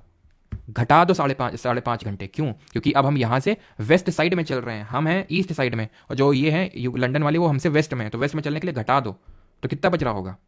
इनके यहाँ बज रहा होगा 2 दोपहर का भी, है कि नहीं? दोपहर का 2 बज रहा होगा इनके यहाँ पे भी, आप कैलकुलेट चेक कर भी सकते हो, ठीक है। तो 2 PM हो रहा होगा। खैर, अब आगे बढ़ते हैं। इंटरनेशनल डेट लाइन क्या होती है? तो ये चीज़ समझिए कि 24 टाइम जोन्स होते हैं और किस तरह से हम टाइम को कैलकुलेट करते हैं, और ग्रीनविच मीन टाइम से हम 5.5 घंटे ऐड हैं, आगे हैं। एक चीज़ ध्यान रखिएगा कि अगर कभी टाइम जोन्स आपसे पूछ लें, ठीक है, टाइम जोन्स के बारे में, तो हमने अभी ये देखा कि टोटल अर्थ को 24 टाइम जोन्स में डिवाइड करते हैं, और ये चीज़ ध्यान रखना कि इंडिया का तो हमारा एक ही टाइम जोन है इंडिया का, and that is 82.5 degree east, 82.5 degree east पूर्व अक्षांश, 82.5 सॉरी देशांतर नॉट अक्षांश, ठीक है, 82.5 डिग्री पूर्वी देशांतर, ये हमारा एक ही रेफरेंस लॉन्गिट्यूड है। लेकिन कई सारे ऐसे देश हैं जिनके एक से ज़्यादा हैं, कई सारे जैसे देश होते हैं उनका देशांतरीय विस्तार यानी ईस्ट वेस्ट एक्सटेंशन बहुत ज़्यादा होता है, जिसकी वजह से इनके ईस्टर्न वेस्टर्न और ईस्टर्न पॉइंट में काफ़ी ज़्यादा टाइम का डिफरेंस आ जाता है। तो इसके लिए ये लोग क्या करते हैं कि 2-3 लॉन्गिट्यूड, या फिर कई सारे देश हैं कि बहुत सारे, जैसे कि रशिया की अगर बात करें तो रशिया के पास 11 टाइम जोन्स हैं। USA की भी जो डिफरेंट जगहों में टेरिटरी है, क्योंकि रशिया आप देखो कितना चौड़ा है, चौड़ा जितना जो होता है ना, तो वो वहाँ पे एक से ज़्यादा टाइम जोन हमें देखने को मिलते हैं। वो उस पूरी तरह से उस देश पे डिपेंड करता है, ऐसा नहीं कि उस पर जबरन तुम्हें 11 टाइम जोन्स अडॉप्ट ही करने पड़ेंगे क्योंकि तुम इतना विस्तार है तुम्हारा। इंडिया का भी है, इंडिया का 30 डिग्री का रफली विस्तार है, लेकिन हमारे यहाँ एक ही है, मांग उठती रहती है कभी कभी बीच में। रसिया के पास 11 टाइम जोन्स हैं। चाइना जो हमसे कितना ज़्यादा वाइड, बहुत ज़्यादा वाइड है, ठीक है, उसका मात्र एक ही टाइम जोन है। चाइना में सिर्फ एक है, रशिया में 11 है। सबसे ज़्यादा किसके पास है? फ्रांस। फ्रांस तो सर इत्तू सा है, बिल्कुल इत्तू सा है, लेकिन उसकी पूरे वर्ल्ड में बहुत जगह टेरिटरी है। फ्रांस वाले हमारे इंडिया में भी आए थे ना, हमने हिस्ट्री में पढ़ा था।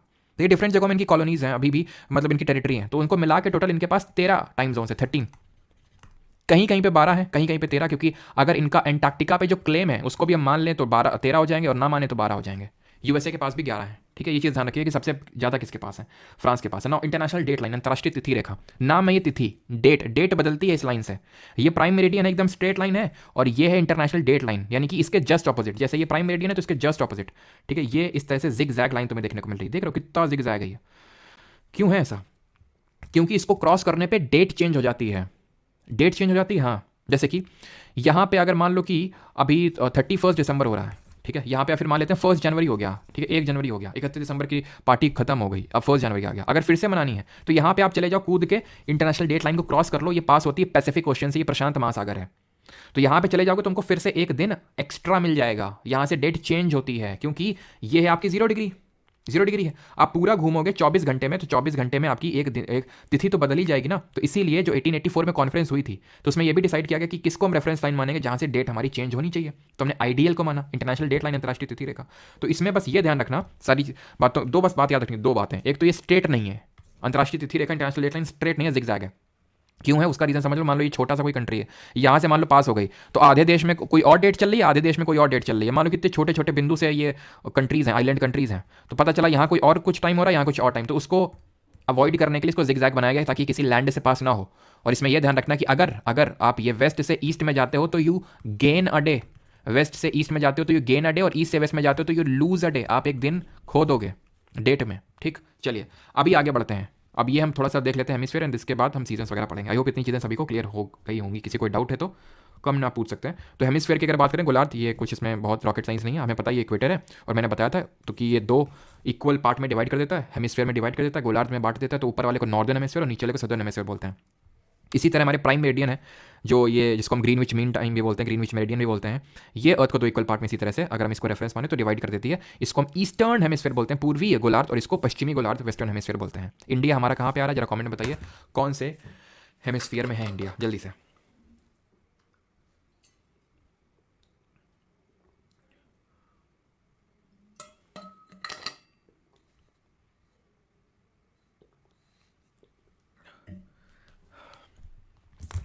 तो इंडिया हमारा आ रहा है नॉर्थ ईस्टर्न, ठीक है, नॉर्थ में भी और ईस्ट में भी है, तो ये आ जाएगा आपका नॉर्थ ईस्टर्न हेमिस्फीयर में, उत्तर पूर्वी गोलार्ध में। ठीक है, आगे बढ़ते हैं। तो इक्वेटर आपको समझ में आ गया, प्राइम मेरिडियन और इंटरनेशनल डेट लाइन आपको समझ में आ गया। अब आते हैं सीजन्स पे। अब बस बहुत छोटी छोटी चीज़ें हैं, कोई बहुत ज़्यादा नहीं, सीजन्स पढ़ेंगे, एक लिस्ट पढ़ेंगे, खत्म। ठीक है, फिर क्वेश्चंस करेंगे। धर्मेश, जेके रॉलिंग, आयुषी, सबका सही है। चलो, तो अभी आते हैं सोलिस्टिस एंड इक्विनॉक्स, संक्रांति और विषुव पे। सोलिस्टिस को संक्रांति बोलते हैं, आई थिंक अयनांत बोलते हैं इसको हिंदी में, सोलिस्टिस को अयनांत, और इक्विनॉक्स को विषुव बोलते हैं हिंदी में। देखो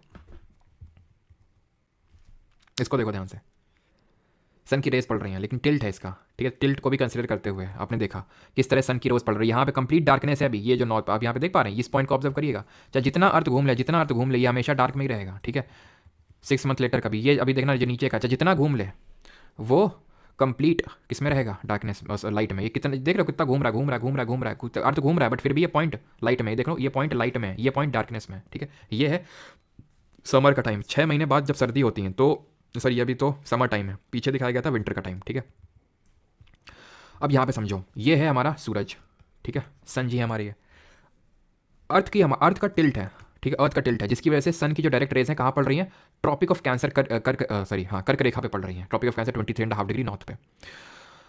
ये उसका ऑपोजिट है, सर्दियों के टाइम पे ट्रॉपिक ऑफ कैप्रिकॉन मकर रेखा पे डायरेक्ट रेज पड़ रही होती है। यहाँ पे जैसे कि हमारा दक्षिणी गोलार्ध में ऑस्ट्रेलिया है, जैसे यहाँ पे आप देखो ऑस्ट्रेलिया है, हम इंडिया नदर्न हेमिस्फीयर में है ना। तो नदर्न हेमिस्फीयर वालों के लिए गर्मी का समय ये रहता है जब ट्रॉपिक ऑफ कैंसर पे चमक की रोशनी पड़ रही है, और सदर्न हेमिस्फीयर वालों के लिए जब मकर रेखा पे डायरेक्ट रेज पड़ रही है सन की।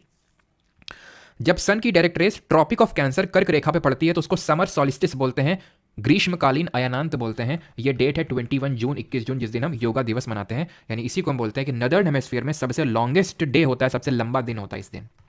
क्यों होता है? क्योंकि सूरज सबसे ज़्यादा लंबे समय तक यहाँ पे रहता है ट्रॉपिक ऑफ कैंसर या फिर उत्तरी गोलार्ध में इस दिन। ठीक है, तो लॉन्गेस्ट डे होता है। विंटर सॉलिस्टिस में लॉन्गेस्ट डे कब होगा? जब ट्रॉपिक ऑफ कैप्रिकॉन पे डायरेक्ट रेस पड़ रही होंगी। वो कौन सा दिन होता है? 22 दिसंबर का होता है, 22 दिसंबर का। ट्रॉपिक ऑफ कैप्रिकॉर्न के लिए 22 दिसंबर यानी सदर्न हेमिस्फीयर वालों के लिए सबसे बड़ा दिन है, लेकिन हमारे लिए सबसे बड़ा दिन 21 जून और सबसे छोटा दिन हो जाएगा ये 22 दिसंबर, ध्यान रखना। ठीक है, तो हमारे लिए सबसे शॉर्टेस्ट डे, क्योंकि ज़्यादातर जो देश हैं वो नदर्न हेमिस्फीयर में ही आते हैं। आप देख लीजिए सदर्न में कौन आ रहा है? ऑस्ट्रेलिया, थोड़ा सा अफ्रीका आ रहा है, थोड़ा और साउथ अमेरिका, बाकी पूरा का पूरा नॉर्थ अमेरिका, पूरा का पूरा यूरोप, पूरा का पूरा एशिया, नॉट पूरा, थोड़ा सा पार्ट है बस नीचे, नहीं ऑलमोस्ट पूरा एशिया, यूरोप, आधा अफ्रीका, पूरा नॉर्थ अमेरिका, सब कहाँ पे? नदर्न हेमिस्फीयर में। तो इसीलिए हम बोल देते हैं कि लॉन्गेस्ट डे 21 जून को समर सोलिस्टिस 21 जून को। अब ये मत सोचना सर सदर्न हेमिस्फीयर के लिए तो समर सोलिस्टिस 22 दिसंबर को होगा, वो छोड़ दो, इतना ज़्यादा कॉम्प्लिकेट नहीं करना है। अभी मैंने बताया कि नदर्न हेमिस्फीयर में ज़्यादातर लोग रहते हैं, ज़्यादातर कंट्रीज हैं, तो इसीलिए समर सोलिस्टिस हम 21 जून को बोलते हैं और 22 दिसंबर को विंटर सोलिस्टिस बोलते हैं। सबसे लंबा दिन 21 जून और सबसे शॉर्टेस्ट दिन कौन सा होगा? 22 दिसंबर। लेकिन अगर वो कभी चेंज कर दे, विंटर का पूछ ले कि सॉरी सदर्न हेमिस्फीयर का पूछ ले, सदर्न हेमिस्फीयर में सबसे बड़ा दिन कब होता है? तो 22 दिसंबर को, और उनके लिए सबसे छोटा दिन ऑस्ट्रेलिया वालों के लिए 21 जून। Is that clear? अब तुमसे वहाँ पे मैंने बताया था एक चीज़ याद करने के लिए बोली थी, रटने के लिए, कि वो याद करो 4 जुलाई और 3 जनवरी वाला कॉन्सेप्ट, एपीहीलियन और पेरीहीलियन, वो भी यहाँ पे समझ लो। लेकिन पहले वो बाद में समझो, ये पहले समझ लो कि ये तो हो गया कि भाई ट्रॉपिक ऑफ कैंसर पे डायरेक्ट रेज पड़ रही हैं, ये हो गया ट्रॉपिक ऑफ कैप्रिकॉर्न पे डायरेक्ट रेज पड़ रही हैं। ये 2 पॉइंट देख पा रहे हैं ना, ये और ये वाला, ये इक्वेटर पे डायरेक्ट रेज पड़ रही है, इक्वेटर पे। अब ये फेस उस साइड है ना, सन के साइड है, तो वहाँ पे रोशनी पड़ रही होगी, क्योंकि यहाँ पे अंधेला है, क्योंकि ये पीछे के साइड है। तो इक्वेटर पे जब डायरेक्ट रेज पड़ती हैं तो इक्विनॉक्स होता है, पूरी पृथ्वी पे समान दिन व रात होते हैं। तो ध्यान रखना, सॉलिस्टिस और इक्विनॉक्स में यही अंतर होता है।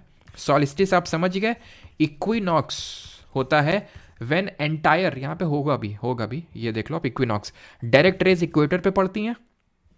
That's why entire earth experiences equal days and nights, यानी पूरी पृथ्वी पे समान दिन और समान रात होते हैं।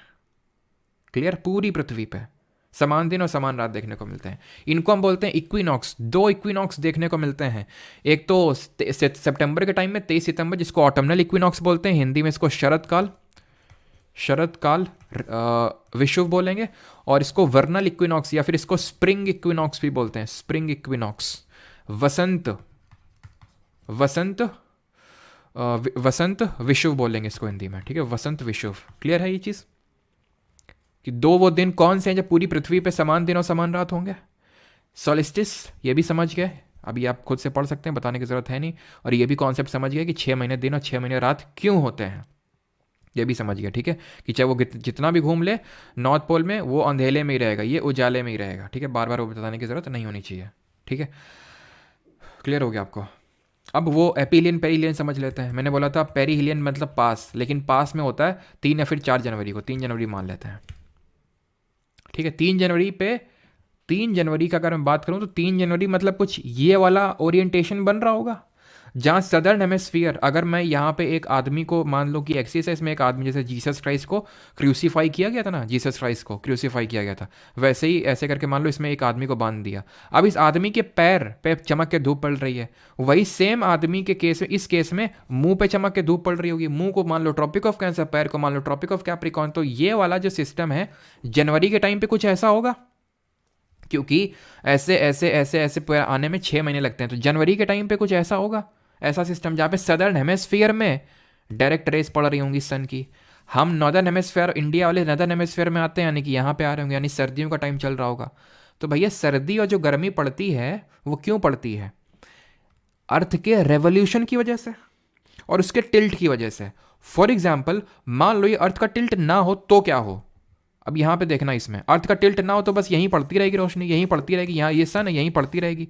वो अर्थ का टिल्ट है, इस वजह से यहाँ पे गर्मी अब पड़ रही है और यहाँ पे सर्दी पड़ रही है, क्योंकि यहाँ पे इंक्लाइंड रेज पड़ रही हैं, चमक के नहीं पड़ रही है रेज, इंक्लाइंड रेज। ये देख रहे हो, यहाँ पे इंक्लाइंड रेज पड़ रही होंगी, क्योंकि ये इंडिया है पीछे की साइड में। 6 महीने बाद क्या होता है? 6 महीने बाद ये होता है कि अब इंडिया में, यहाँ पे आपको इंडिया देखने को मिलेगा, यहाँ पे तो देखने को नहीं मिला, तो यहाँ पे क्या होता है कि समझ गए होंगे आप, ठीक है। बार बार मुझे प्ले करने की ज़रूरत नहीं है। तो अब इंडिया क्योंकि पीछे है, तो यहाँ पे सर्दियों का टाइम चल रहा होगा, तो सर्दियों का, और ये क्यों हो रहा है? टिल्ट की वजह से और रेवोल्यूशन की वजह से। तो अगर टिल्ट ना हो तो अर्थ ऐसी सीधे सीधे होगी, अर्थ अगर ऐसे सीधे सीधे होगी, बस यहीं ऐसे ऐसे करके सूरज की रोशनी पड़ती रहेगी हमेशा, all through out the year, पूरी पृथ्वी पे समान दिनों समान रात होंगे, सिंपल।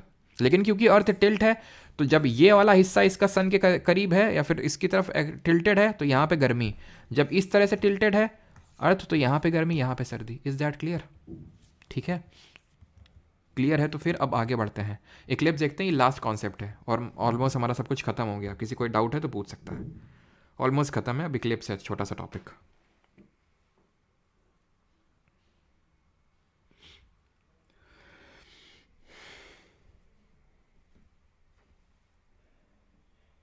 अरे ठीक है भाई, अंधेला ही होता है, हैं अंधेरा, जो अंधेला जो भी हो, अंधेरा होता है, ठीक है।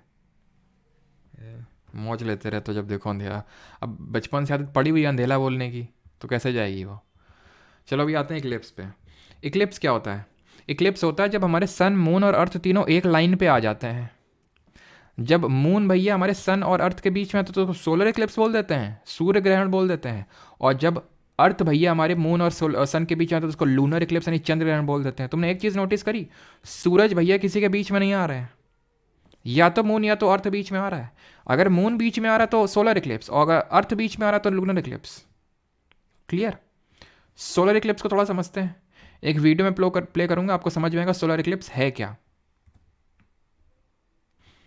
अब देखना किस तरह से अंधेला हो जाएगा। अभी उजेला है, ठीक है।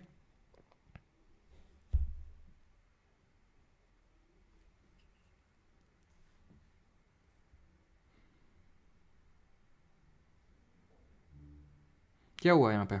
ये मून है, मून है जो सन की लाइट को ब्लॉक कर रहा है, जो आने नहीं दे रहा है, इसलिए अंधेला हो गया यहाँ पे। और लोग चिल्ला रहे हैं ओह आ ठीक है, तो क्यों चिल्ला रहे हैं? क्योंकि अंधेला हो गया।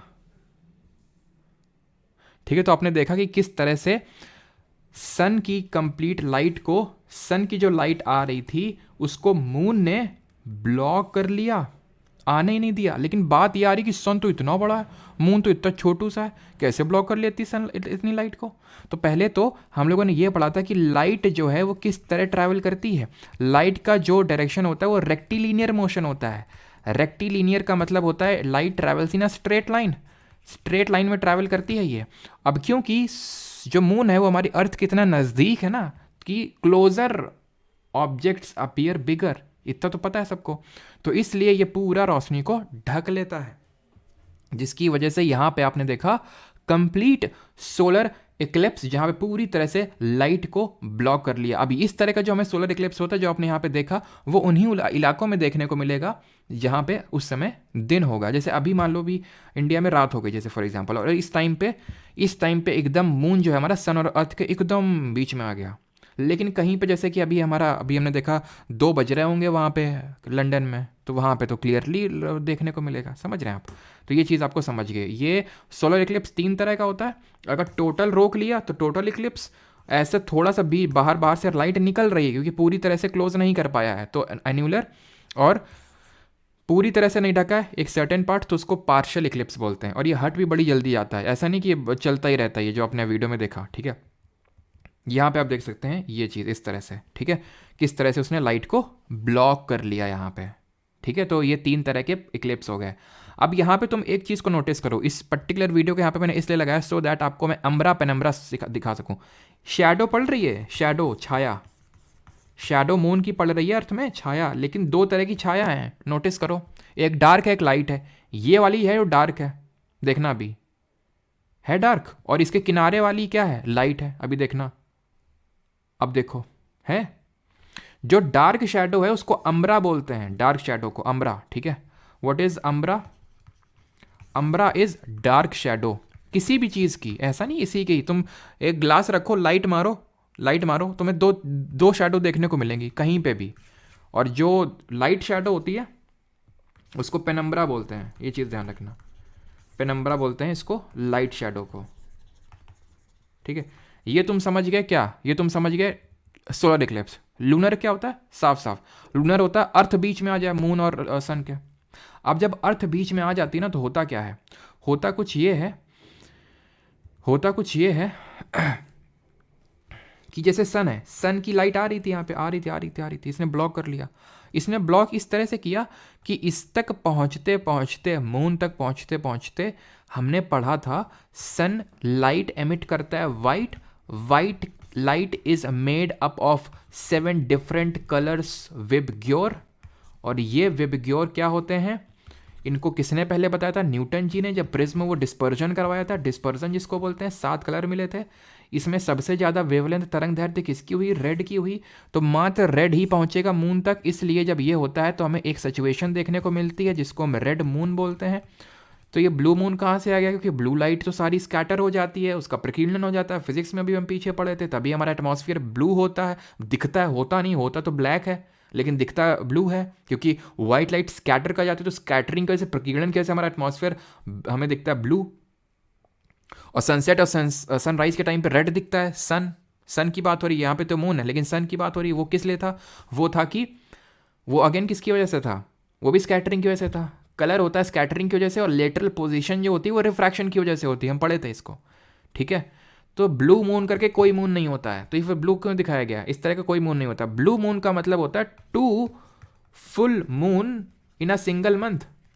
एक महीने में अगर 2 फुल मून हो जाए तो उसको बोलते हैं ब्लू मून। लेकिन बात ये आती है कि फुल मून क्या होता है? फिर फुल मून तो पढ़े नहीं अभी, फुल मून भी पढ़ लेते हैं। ये न्यू मून और फुल मून क्या होता है देखो, ध्यान समझना। अभी एक कन्फ्यूज़न भी क्रिएट होगा यहाँ पे, और कन्फ्यूज़न क्रिएट हो गया तो मतलब तुम्हें समझ रहे हो अच्छे से, नहीं क्रिएट हुआ तो फिर मतलब समझ नहीं रहे हो तुम।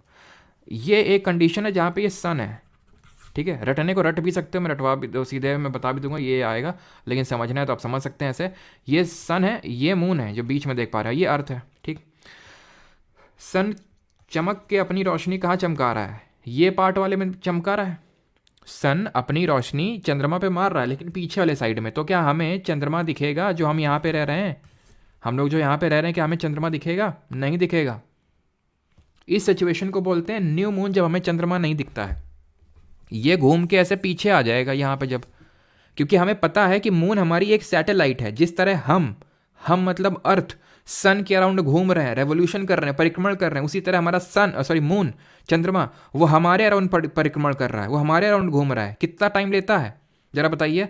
क्योंकि हमने कल देखा था कि मून का सिर्फ हमें एक ही साइड विजिबल होता है। मून का सिर्फ मैक्सिमम हमें 59% ही विजिबल होता है, और उसको बोलते हैं फुल मून, क्योंकि उसका रोटेशन और रेवोल्यूशन का टाइम होता है same, and that is 27.13 days. अब यहाँ पे सन की जो लाइट है, यहाँ से जाके अब ये मून यहाँ पे आ चुका है, तो अब इसकी जो पूरी लाइट है वो यहाँ पे पड़ेगी। सर अपनी बात से आप पलट रहे हैं, यही दिमाग में डाउट आया होगा। ये तो ब्लॉक कर लेगा ना, ये तो लाल लाल दिखना चाहिए, हमें तो लाल लाल नहीं दिखता, ये हमें तो सफ़ेद सफ़ेद दिखता है। इसको बोलते हैं पूर्णिमा की रात। पूर्णिमा में तुम देखोगे चंद्रमा पूरा दिखेगा और एकदम रात में भी उजेला रहेगा। यह है अमावस की रात, न्यू मून। लेकिन डाउट का आंसर तो अभी भी मैंने नहीं दिया आपका, कि क्यों? अभी तो आप बोले थे कि पूरी तरह से ब्लॉक कर लेगा। कायदे से तो यहाँ अंधेरा होना चाहिए, अंधेरा होना चाहिए कायदे से यहाँ पे अंधेरा होना चाहिए। तो उसका रीज़न ये है कि हमारी जो अर्थ, मून और सन है ना, वो एक सीध में तो हैं, ठीक है। मैं 2D फिगर में तो बोल सकता हूँ, ये हो गया तुम्हारा मून, ये हो गया तुम्हारी अर्थ, ये हो गया सन, ठीक है, एक सीध। लेकिन एक प्लेन पे नहीं होते हैं, ये टिल्ट होता है। ये आप देख पा रहे हैं 5 डिग्री का टिल्ट है ये। समझे कुछ मैं बोल रहा हूं कि यहां पे सन रोशनी मार रहा है ना इस पे, लेकिन ये पार्ट विजिबल नहीं है। न्यू मून डार्क है, जब ये पीछे आएगा तो यहां पे होगा। सन अपनी रोशनी अब यहां पे मार रहा है, ब्लॉक कहां कर रहा है? अर्थ तो ऊपर है ना, ब्लॉक कहां पे कर रहा है? उसकी रोशनी तो मिल रही है। तो सर लूनर उसमें कैसे बता दिया कि ब्लॉक कर रहा है? उसमें हम इसलिए बता दिए क्योंकि इस प्लेन में भी एक ऐसा टाइम आता है कि तीनों एक प्लेन में भी हो जाते हैं। अभी तो एक सीध में है, ठीक है, तीनों एक सीध में। लेकिन जब ऐसा टाइम आता है कि तीनों एक प्लेन में ही हो जाते हैं तो लूनर इक्लिप्स हो जाता है। यानी कि लूनर इक्लिप्स हमें कब देखने को मिलेगा? लूनर इक्लिप्स की अगर बात करें तो हमने क्या पढ़ा था? लूनर इक्लिप्स हमें देखने को मिलता है कब? लूनर इक्लिप्स अब देखने को मिलता है जब हमारी जो अर्थ है वो मून और सन के बीच में होती है। क्लियर है? समझ गए यहां तक कि लूनर इक्लिप्स और न्यू मून में डिफरेंस क्या होता है? तो न्यू मून और फुल मून ये रोज का, ऐसे महीने में कई बार होते हैं, ये ध्यान रखना, ठीक है। जैसे फुल मून हर महीने तो होता ही होता है, और अगर 2 फुल मून हो जाए किसी महीने में तो उसको एक ब्लू मून बोलते हैं। तो समझ गए ना कि क्यों ऐसा होता है कि यहाँ पे मैं बोल रहा हूँ कि यहाँ पे लूनर इक्लिप्स में तो मैंने बोला कि यहाँ पे रोशनी नहीं पड़ रही है, पड़ भी रही तो लाल रोशनी जा रही तो रेड मून हो रहा है, शैडो पड़ रही है, अर्थ की शैडो पड़ रही है। लूनर इक्लिप्स में शैडो पड़ रही होती है, यहाँ पे शैडो नहीं पड़ रही होती है क्योंकि अभी प्लेन में नहीं है तीनों एक। जब प्लेन में आते हैं ना तो लूनर इक्लिप्स होता है। क्लियर है ये चीज़? और उसको पूर्णिमा बोलते हैं और उसको अमावस बोलते हैं, ठीक है।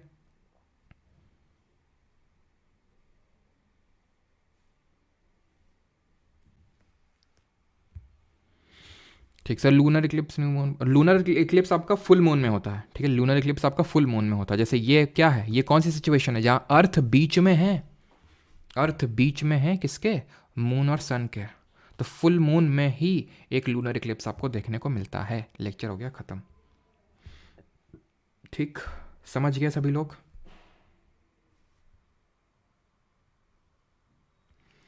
Sir, which force is responsible for the rotation of planet? For the revolution, it is centripetal force.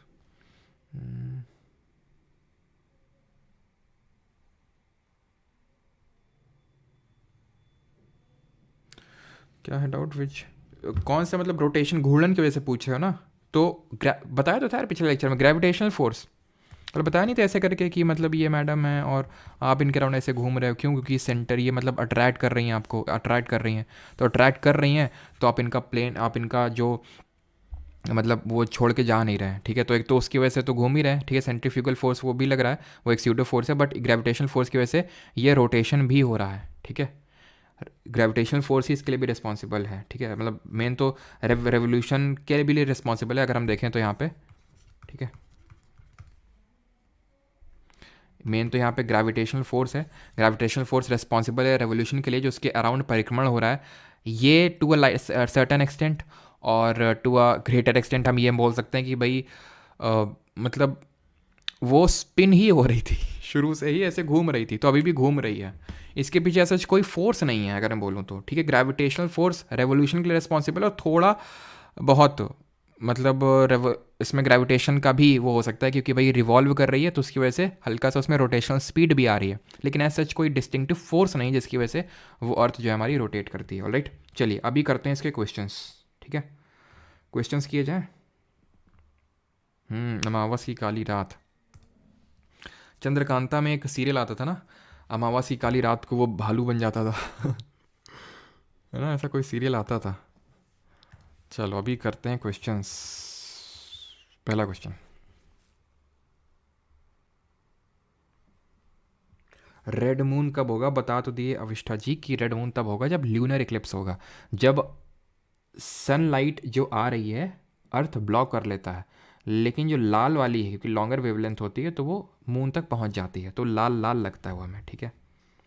आज क्लास जल्दी हुए, रोज़ एक्सेप्टेड। अच्छा, बहुत रोज़ रोज़ आज हो रहा है ना, रुको अभी होने दो लेक्चर को कंप्लीट। सर 14, ठीक है चलो। तो which of the following regions day and night are almost equal in length? तो कौन सा रीजन होता है? इक्वेटोरियल रीजन, ठीक है? और कौन सी ऐसी दो डेट होती हैं जहाँ पे इक्वल डे एंड नाइट होते हैं, उनको हम इक्विनॉक्स बोलते हैं? एक तो 21 मार्च होती है और 23 सितंबर होती है। Second, which force is responsible for deflecting winds towards the right? ये हमने नहीं पढ़ा है, लेकिन अभी मैं बता देता हूँ कि कॉरियोलिस फोर्स होता है जो अर्थ के रोटेशन, अर्थ के घूर्णन की वजह से जनरेट होता है, लेकिन इसको डिटेल में हम आगे पढ़ेंगे, अब इसको स्किप कर सकते हो।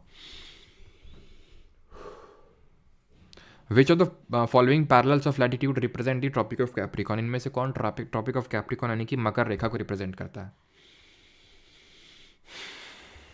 तो मकर रेखा की बात करें, ट्रॉपिक ऑफ कैप्रिकॉन तो है 23.5 degree southern hemisphere, option number 3 यहाँ पे। ये है ट्रॉपिक ऑफ कैंसर, कर्क रेखा, ये है एंटार्क्टिक सर्कल, एंटार्क्टिक वृत्त है ये, ठीक है? ये है हमारा आर्कटिक सर्कल यानी आर्कटिक वृत्त, ठीक? चलिए 4th, the Ganga Brahmaputra basin नहीं करना है अभी क्योंकि इंडिया के बारे में भी नहीं पढ़े हैं। ये भी चलो पढ़ तो लिए तो कर सकते हो। कौन सा हमारा स्टैंडर्ड मेरिडियन है, जो मैंने गलती से 66.5 लिख दिया था, तो 82.5 डिग्री ईस्ट होगा। इसको ये मिनट को रिप्रेजेंट करता है, ठीक है? मिनट में भी कभी इसको दर्शा देते हैं। तो 90 डिग्री ईस्ट नहीं किया अभी उन लोगों ने, ठीक है? अभी इंडिया के बारे में पढ़ा ही नहीं ना, तो इसको भी वैसे तो पता होगा, है ना? लेकिन इतना तो यार कर ही सकते हो, इतना बेसिक सा क्वेश्चन है। इंडिया कहाँ पे लोकेटेड है? नॉर्थ ऑफ कौन सी लाइन के? Tropic of cancer, capricorn, equator या फिर प्राइम मेरिडियन? किसके नॉर्थ में? इंडिया। तो इंडिया है नॉर्थ में किसके? ट्रॉपिक ऑफ कैंसर ना, ट्रॉपिक ऑफ कैंसर तो बीचों बीच से पास होती है। इस पार्ट का क्या हो गया? तुमने मोए मोए कर दिया इस पार्ट के साथ, है ये तो साउथ में ट्रॉपिक ऑफ कैंसर के। तो north of equator, sir north of cap, हाँ यही बोलोगे नॉर्थ ऑफ कैप्रिकॉन भी तो है, लेकिन वो नहीं लेंगे, ठीक है? इमीडिएटली नॉर्थ किसके है? तो इक्वेटर के है, तो यहाँ पे इक्वेटर लेंगे, भूमध्य रेखा लेंगे, ठीक है? चलिए 1 degree latitude is equal to approximately how many kilometres? 1 degree अक्षांश में कितने किलोमीटर होते हैं?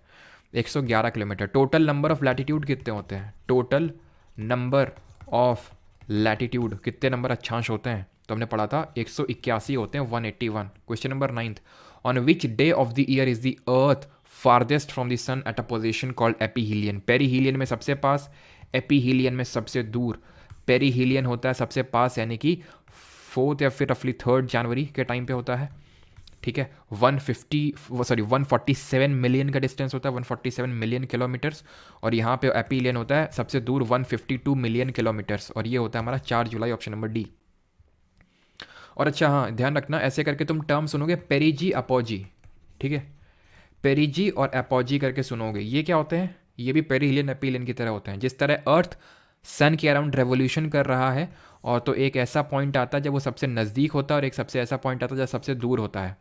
ऐसे ही जब हमारी मून जो है वो अर्थ के अराउंड रेवोल्यूशन कर रही है, तो एक ऐसा पॉइंट आता है जब मून सबसे अर्थ के नज़दीक होता है, पास में होता है, उसको पेरीजी बोलते हैं।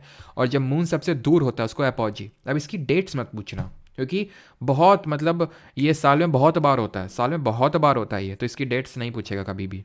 Lines joining located at equal travel time from a common center are called as isohaline, isochrone, isobar या फिर आइसोब्रंट। बताइए क्या सही आंसर होगा यहाँ पे? तो आइसोहेलाइन तो वो लाइन्स है जो ज्वाइन कर रही हैं उन पॉइंट्स को जहाँ पे सेम सैलिनिटी है। हेलाइन का मतलब होता है, आइसो का मतलब सेम होता है और हेलाइन का मतलब सेलाइन होता है। सेलाइन मतलब खारा, जैसे कि हम एनवायरमेंट एंड इकोलॉजी में पढ़ते हैं हेलोक्लाइन। हेलोक्लाइन करके वो लाइन होती है जिसके बाद एकदम से सैलिनिटी में इंक्रीज होता है, मतलब कि लवणता जो है एकदम से बढ़ती है, खारापन एकदम से बढ़ता है, ठीक है। आइसोक्रोन की बात करें तो वो पॉइंट को कनेक्ट करने वाली लाइन जहाँ पे इक्वल टाइम है, इक्वल टाइम, उनको बोलते हैं इक्वल ट्रैवल टाइम। तो यही आंसर हो जाएगा, ठीक है, ऑप्शन नंबर बी, क्योंकि यही पूछ रहा था ना, इक्वल ट्रैवल टाइम, ठीक। हाँ, फिर अगला क्या है हमारा? अगला है आइसोबार। तो ये सब जानते हैं कि प्रेशर, सेम प्रेशर वाली, ठीक है। आइसोब्रंट बोलते हैं जहाँ सेम लेवल का थंडर स्टॉर्म आता है। थंडर स्टॉर्म जहाँ पे सेम लेवल का आता है, उन पॉइंट्स को कनेक्ट करेंगे तो जो लाइन बनेगी उसको आइसोब्रंट बोलेंगे, ठीक है। चलिए आगे बढ़ते हैं। All parallel circle from the equator dash to the poles are known as all parallel circle from the equator, parallel of latitude, arctic circle, antarctic circle, tropic of cancer या फिर antarctic circle। तो क्या answer होगा? Parallel of latitude. सारे क्या है? Parallels. इनको latitudes को हम पैरेलल से बोलते हैं, बिकॉज अगर हम देखें सारे आपस में पैरेलल है, समानांतर है। ये क्या है? सर्कल है, इस तरह से इस तरह से इस तरह से समानांतर सर्कल है, यानी कि पैरेलल्स हैं। Is that clear? सभी आर एन पटेल, मनीष, सबका सही है। अगला क्वेश्चन है हमारा, और ये हमने पढ़ा था कि ग्रेट सर्कल हमारा लैटिट्यूड सिर्फ एक ही है, दैट इज इक्वेटर, और सारे लॉन्गिट्यूड ग्रेट सर्कल होते हैं, महान वृत्त होते हैं। When does the entire earth experience equal days and nights? पूरी पृथ्वी पे समान दिन व समान रात कब होते हैं? तो ये होता है इक्विनॉक्स पे, विषुव पे 2 दिन होता है ये, ठीक है। तो आंसर क्या होगा? ये एक तो होता है हमारा ऑटमनल इक्विनॉक्स 23 सितंबर, और एक होता है वर्नल जिसको स्प्रिंग इक्विनॉक्स बोलते हैं 21 मार्च। नेम दी स्टेट नहीं करना है अभी, ठीक है। ये भी नहीं करना है, ये भी नहीं पढ़ा है अभी भी। ये कर सकते हैं लेकिन ठीक है, इसको भी अभी स्किप ही कर दो। What causes day and night? दिन और रात किसकी वजह से होते हैं? क्या कारण होता है दिन और रात का? सुधांशु यादव विसर वेस्ट से ईस्ट में जाने पे एक दिन कैसे गेन हो जाता है? गेन यार वही है कि मैंने सिंपल है, वैसे अगर आप देखें तो सिंपल है। कैसे? यहाँ से अगर आप चल रहे हैं, किसी भी पॉइंट से चल रहे हैं, मान लो कि इस पॉइंट से, ठीक है, मान लो ये इंटरनेशनल डेट लाइन वाली लाइन है, ठीक है, इससे आप चल रहे हैं इस तरह से इस तरह से इस तरह से, ठीक है। तो एक चक्कर लगाने में अर्थ को कितना टाइम लगता है? 24 घंटे, सिंपल। और 24 घंटे का एक दिन होता है, यानी कि जब आप इसमें आएंगे तो एक आपको दिन ऐड करना पड़ेगा, रफली स्पीकिंग, ठीक है। तो जब आप यहाँ से यहाँ क्रॉस करेंगे तो आप एक दिन ऐड करेंगे, यहाँ से यहाँ करेंगे तो एक दिन सब्ट्रैक्ट होगा, ठीक है। What causes day and night? अब ज़्यादा मैं डीप में नहीं घुस रहा हूँ बिकॉज उतना नीडेड नहीं है आपके लिए, ठीक है। डे एंड नाइट होता है आपका रोटेशन की वजह से, ऑप्शन नंबर बी। रेवोल्यूशन की वजह से हमारा सीजन्स होते हैं, ऋतुएं होती हैं, और उस रेवोल्यूशन के लिए और एक और कौन सा फैक्टर रिस्पॉन्सिबल होता है? ठीक है, स्टोंक्स डूमर ऑप्शन आ जाएगा, ठीक है। अभी कल परसों मैं आपको बता दूंगा कि अगर जिनको 100 मंथ की वैलिडिटी करनी है लाइफ टाइम के लिए तो कैसे कर सकते हैं। The force generated due to the rotation of earth is called as. तो फोर्स कौन सा जनरेट होता है? अभी मैंने बताया भी था, वैसे नहीं भी पता तो कोई नहीं, हम आगे देखेंगे। कॉरियोलिस फोर्स होता है, कॉरियोलिस बल। विच of the following best explains the occurrence of the solar eclipse? अच्छा, एक तुम में से क्वेश्चन पूछते हैं तुम, ठीक है। जब अर्थ हमारी घूमती है, जैसे ये अर्थ है, ठीक है, तो मैं सभी लोग आंसर देना। ये क्वेश्चन है कि मान लो जैसे हम ये अर्थ हमारी घूमती है ना, ये तो सबको पता है, अभी पढ़ लिया। तो मान लो कि ये जो पॉइंट है ये इंडिया है, ठीक है, और हमें यूएसए जाना है, तो कुछ टाइम बाद पृथ्वी घूम के यहाँ पे आ जाएगी। तो ऐसा ना करें, जैसे मान लो जाना है कि एरोप्लेन लें और एरोप्लेन को खड़ा कर दें ऊपर ही, मतलब एरोप्लेन उड़ाएं और एरोप्लेन को वहीं स्टेबल कर दें, ऊपर उड़े नहीं, बस वहीं पे रुका रहे। जब अर्थ घूम के आएगी यहाँ पे तो वहीं लैंड करवा दें, पहुँच जाएंगे यूएसए में। क्यों चलना, व्हेन अर्थ इज चलिंग। अर्थ जब चल रही है पृथ्वी, तो हमें क्यों चलने की ज़रूरत है। मैं इस चैनल पर नया हूँ तो मुझे कहाँ से पढ़ना स्टार्ट करना चाहिए, बताते हैं स्टूडेंट कृष्णा लास्ट में भी, रुक जाओ थोड़ा, ठीक है। किसी के मन में बताओ क्यों क्यों ऐसा नहीं होता है। ये तो ऐसा था नहीं सोचा, या फिर ऐसा किया जा सकता है, बताओ। हवा पे लटके रहे, पृथ्वी जब घूम के आएगी यूएसए तो बस वहीं लैंड करवा देंगे। तो which of the following explains the occurrence of the solar Eclipse. तो सोलर इक्लिप्स क्यों होता है, सूर्य ग्रहण क्यों होता है। तो सूर्य ग्रहण होता है जब हमारा मून बीच में आ जाता है, पोजीशन ऑफ मून, ठीक है, ऑप्शन नंबर ए।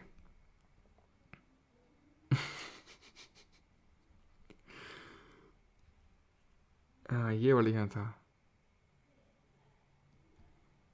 बेटा। मोहित बोल रहे हैं सर ये क्या बकवास कर रहे हो बेटा। मोहित, जब आंसर पता होता है ना तो इसी तरह के अंदर से इरिटेटिंग शब्द निकलते हैं। अब आंसर तुम्हें पता नहीं, इतना फास्ट मूव थोड़ी करता है। हाँ, थोड़ी करता है। एटमॉस्फियर भी साथ साथ में मूव करता है, बस ये ध्यान रखना, ठीक है। अगर कभी क्वेश्चन पूछ ले कि एटमॉस्फियर जो है हमारा वो भी साथ साथ मूव करता है, वो वहाँ पर रुका नहीं हुआ एटमॉस्फियर, ठीक है।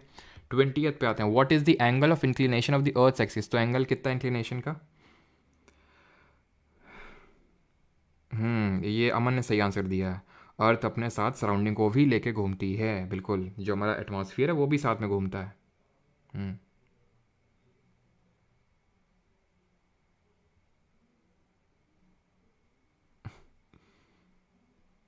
चलो, तो what is the angle of inclination. तो ये 23.5 डिग्री का है एक्सियल इंक्लिनेशन, और ऑर्बिटल प्लेन से कितना इंक्लिनेशन है, 66.5 degree. When the earth is closest to sun it is called as. जब हमारी अर्थ सबसे नज़दीक होती है सन के, दैट इज पी से पास, पी से पेरिहिलियन, ऑप्शन नंबर ए। कौन सी डेट होती है, 3 जनवरी डेट होती है, ठीक है। और एपीहिलियन होता है 4 जुलाई, जब सबसे दूर होती है हमारी अर्थ, ठीक है। एंड पेरिजी अपॉजी मैंने बता दिया, वो मून के रिस्पेक्ट में। और याद कैसे कर सकते हैं भाई, हम चंदा मामा की स्टोरी पढ़ते थे और मामा के लिए हम जी शब्द का इस्तेमाल करेंगे, ठीक है। पेरिजी अपॉजी, चंदा जी के लिए, ठीक है। जब चंदा जी अर्थ के सबसे नज़दीक होंगे पेरिजी, जब सबसे दूर होंगे तो अपॉजी, ठीक है। 22 what is orbital plane. Orbital plane क्या है, plane formed by the axis, plane formed by the orbit. तो ऑब्वियस सी बात है, plane formed by the orbit. Motion of the earth around the sun is, motion around the sun को क्या बोलते हैं, रेवोल्यूशन। बेसिक से क्वेश्चन है, ये है प्रीवियस ईयर वाला। After the full moon day, the sun lit part of the moon visible from the earth decreases in size every day. The size of illuminated part of the moon visible from earth increases in size every day. After the full moon day, I think ये दूसरा वाला statement कुछ complete नहीं है। After the full moon day, full moon का मतलब समझ में आ रहा है। फुल मून मतलब जब पूरा हमें मून विजिबल है। पूरा मतलब का है कि पहली बात तो पूरा मून हमें कभी विजिबल होता ही नहीं है, मैक्सिमम 59% हो सकता है। तो वो जो मैक्सिमम 59% है, जब वो विजिबल होता है उसको बोलते हैं फुल मून, ठीक है। उसके बाद क्या होता है, वो मैक्सिमम है। अब इसके बाद जो भी होगा वो कम होता जाएगा, कम कम कम कम कम कम, और वो अमावस्या मिलती जाएगी। फुल मून मतलब पूर्णिमा, और धीरे धीरे अमावस्या की तरफ बढ़ेंगे। अब तो sunlit part of the moon visible from the earth decreases, ये बिल्कुल सही है। The size of the illuminated part of the moon visible from the earth increases in size every day. Size of illuminated part of the, इसको कर लो after, इसमें कर लो after new moon, after the new moon. तो ये सही हो जाएगा, ये भी आपका, और आंसर बोथ 1 and 2 हो जाएगा, ठीक। After a full moon day, every night the size of the bright part of the moon appears to become thinner and thinner. On the 15th day, the moon is not visible. The day is known as new moon और अमावस की रात, वो काली काली रातें। What does the spring equinox occur in the northern hemisphere? उसके आगे नहीं बोलूँगा, चलो। तो उत्तरी गोलार्ध में क्या होता है स्प्रिंग इक्विनॉक्स। तो ये 20, स्प्रिंग का मतलब वही वर्नल इक्विनॉक्स, ठीक है, वर्नल इक्विनॉक्स। तो ये होता है 21 मार्च को, 23 सितंबर को ऑटमनल इक्विनॉक्स, ठीक है। आगे बढ़ते हैं 27, हाउ मैनी, ये आपको नहीं करना है, ठीक है। प्लानिटरी साइंटिस्ट कॉल दी, ठीक है, सर पॉलिश आ गया, पॉलिश पॉलिश क्या? क्या पॉलिश पॉलिश कर रहा हो?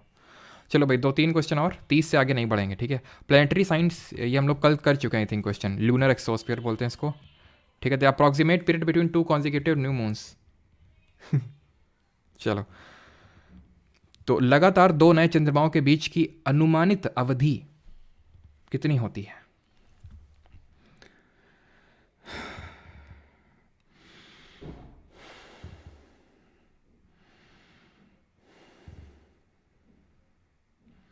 सभी लोग भाई डीप ब्रीथ कर लिया करो बीच बीच में, है ना।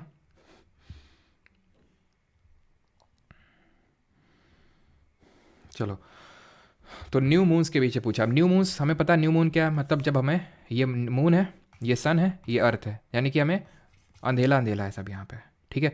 तो रफली महीने में एक बार, यानी कि आप ऐसे बोल सकते हो 2 कंसेक्यूटिव न्यू मून के बीच में 29.5 डेज का, तो एक महीने में कभी कभी ऐसा होता है कि 2 हमें फुल मून दिख जाते हैं, तो उसको हम ब्लू मून बोल देते हैं, ठीक है। चलिए, अब ये आपका होमवर्क का क्वेश्चन है, आसान सा क्वेश्चन। 21 मार्च और 23 सितंबर को क्या होता है? इक्विनॉक्स होता है। इक्विनॉक्स का मतलब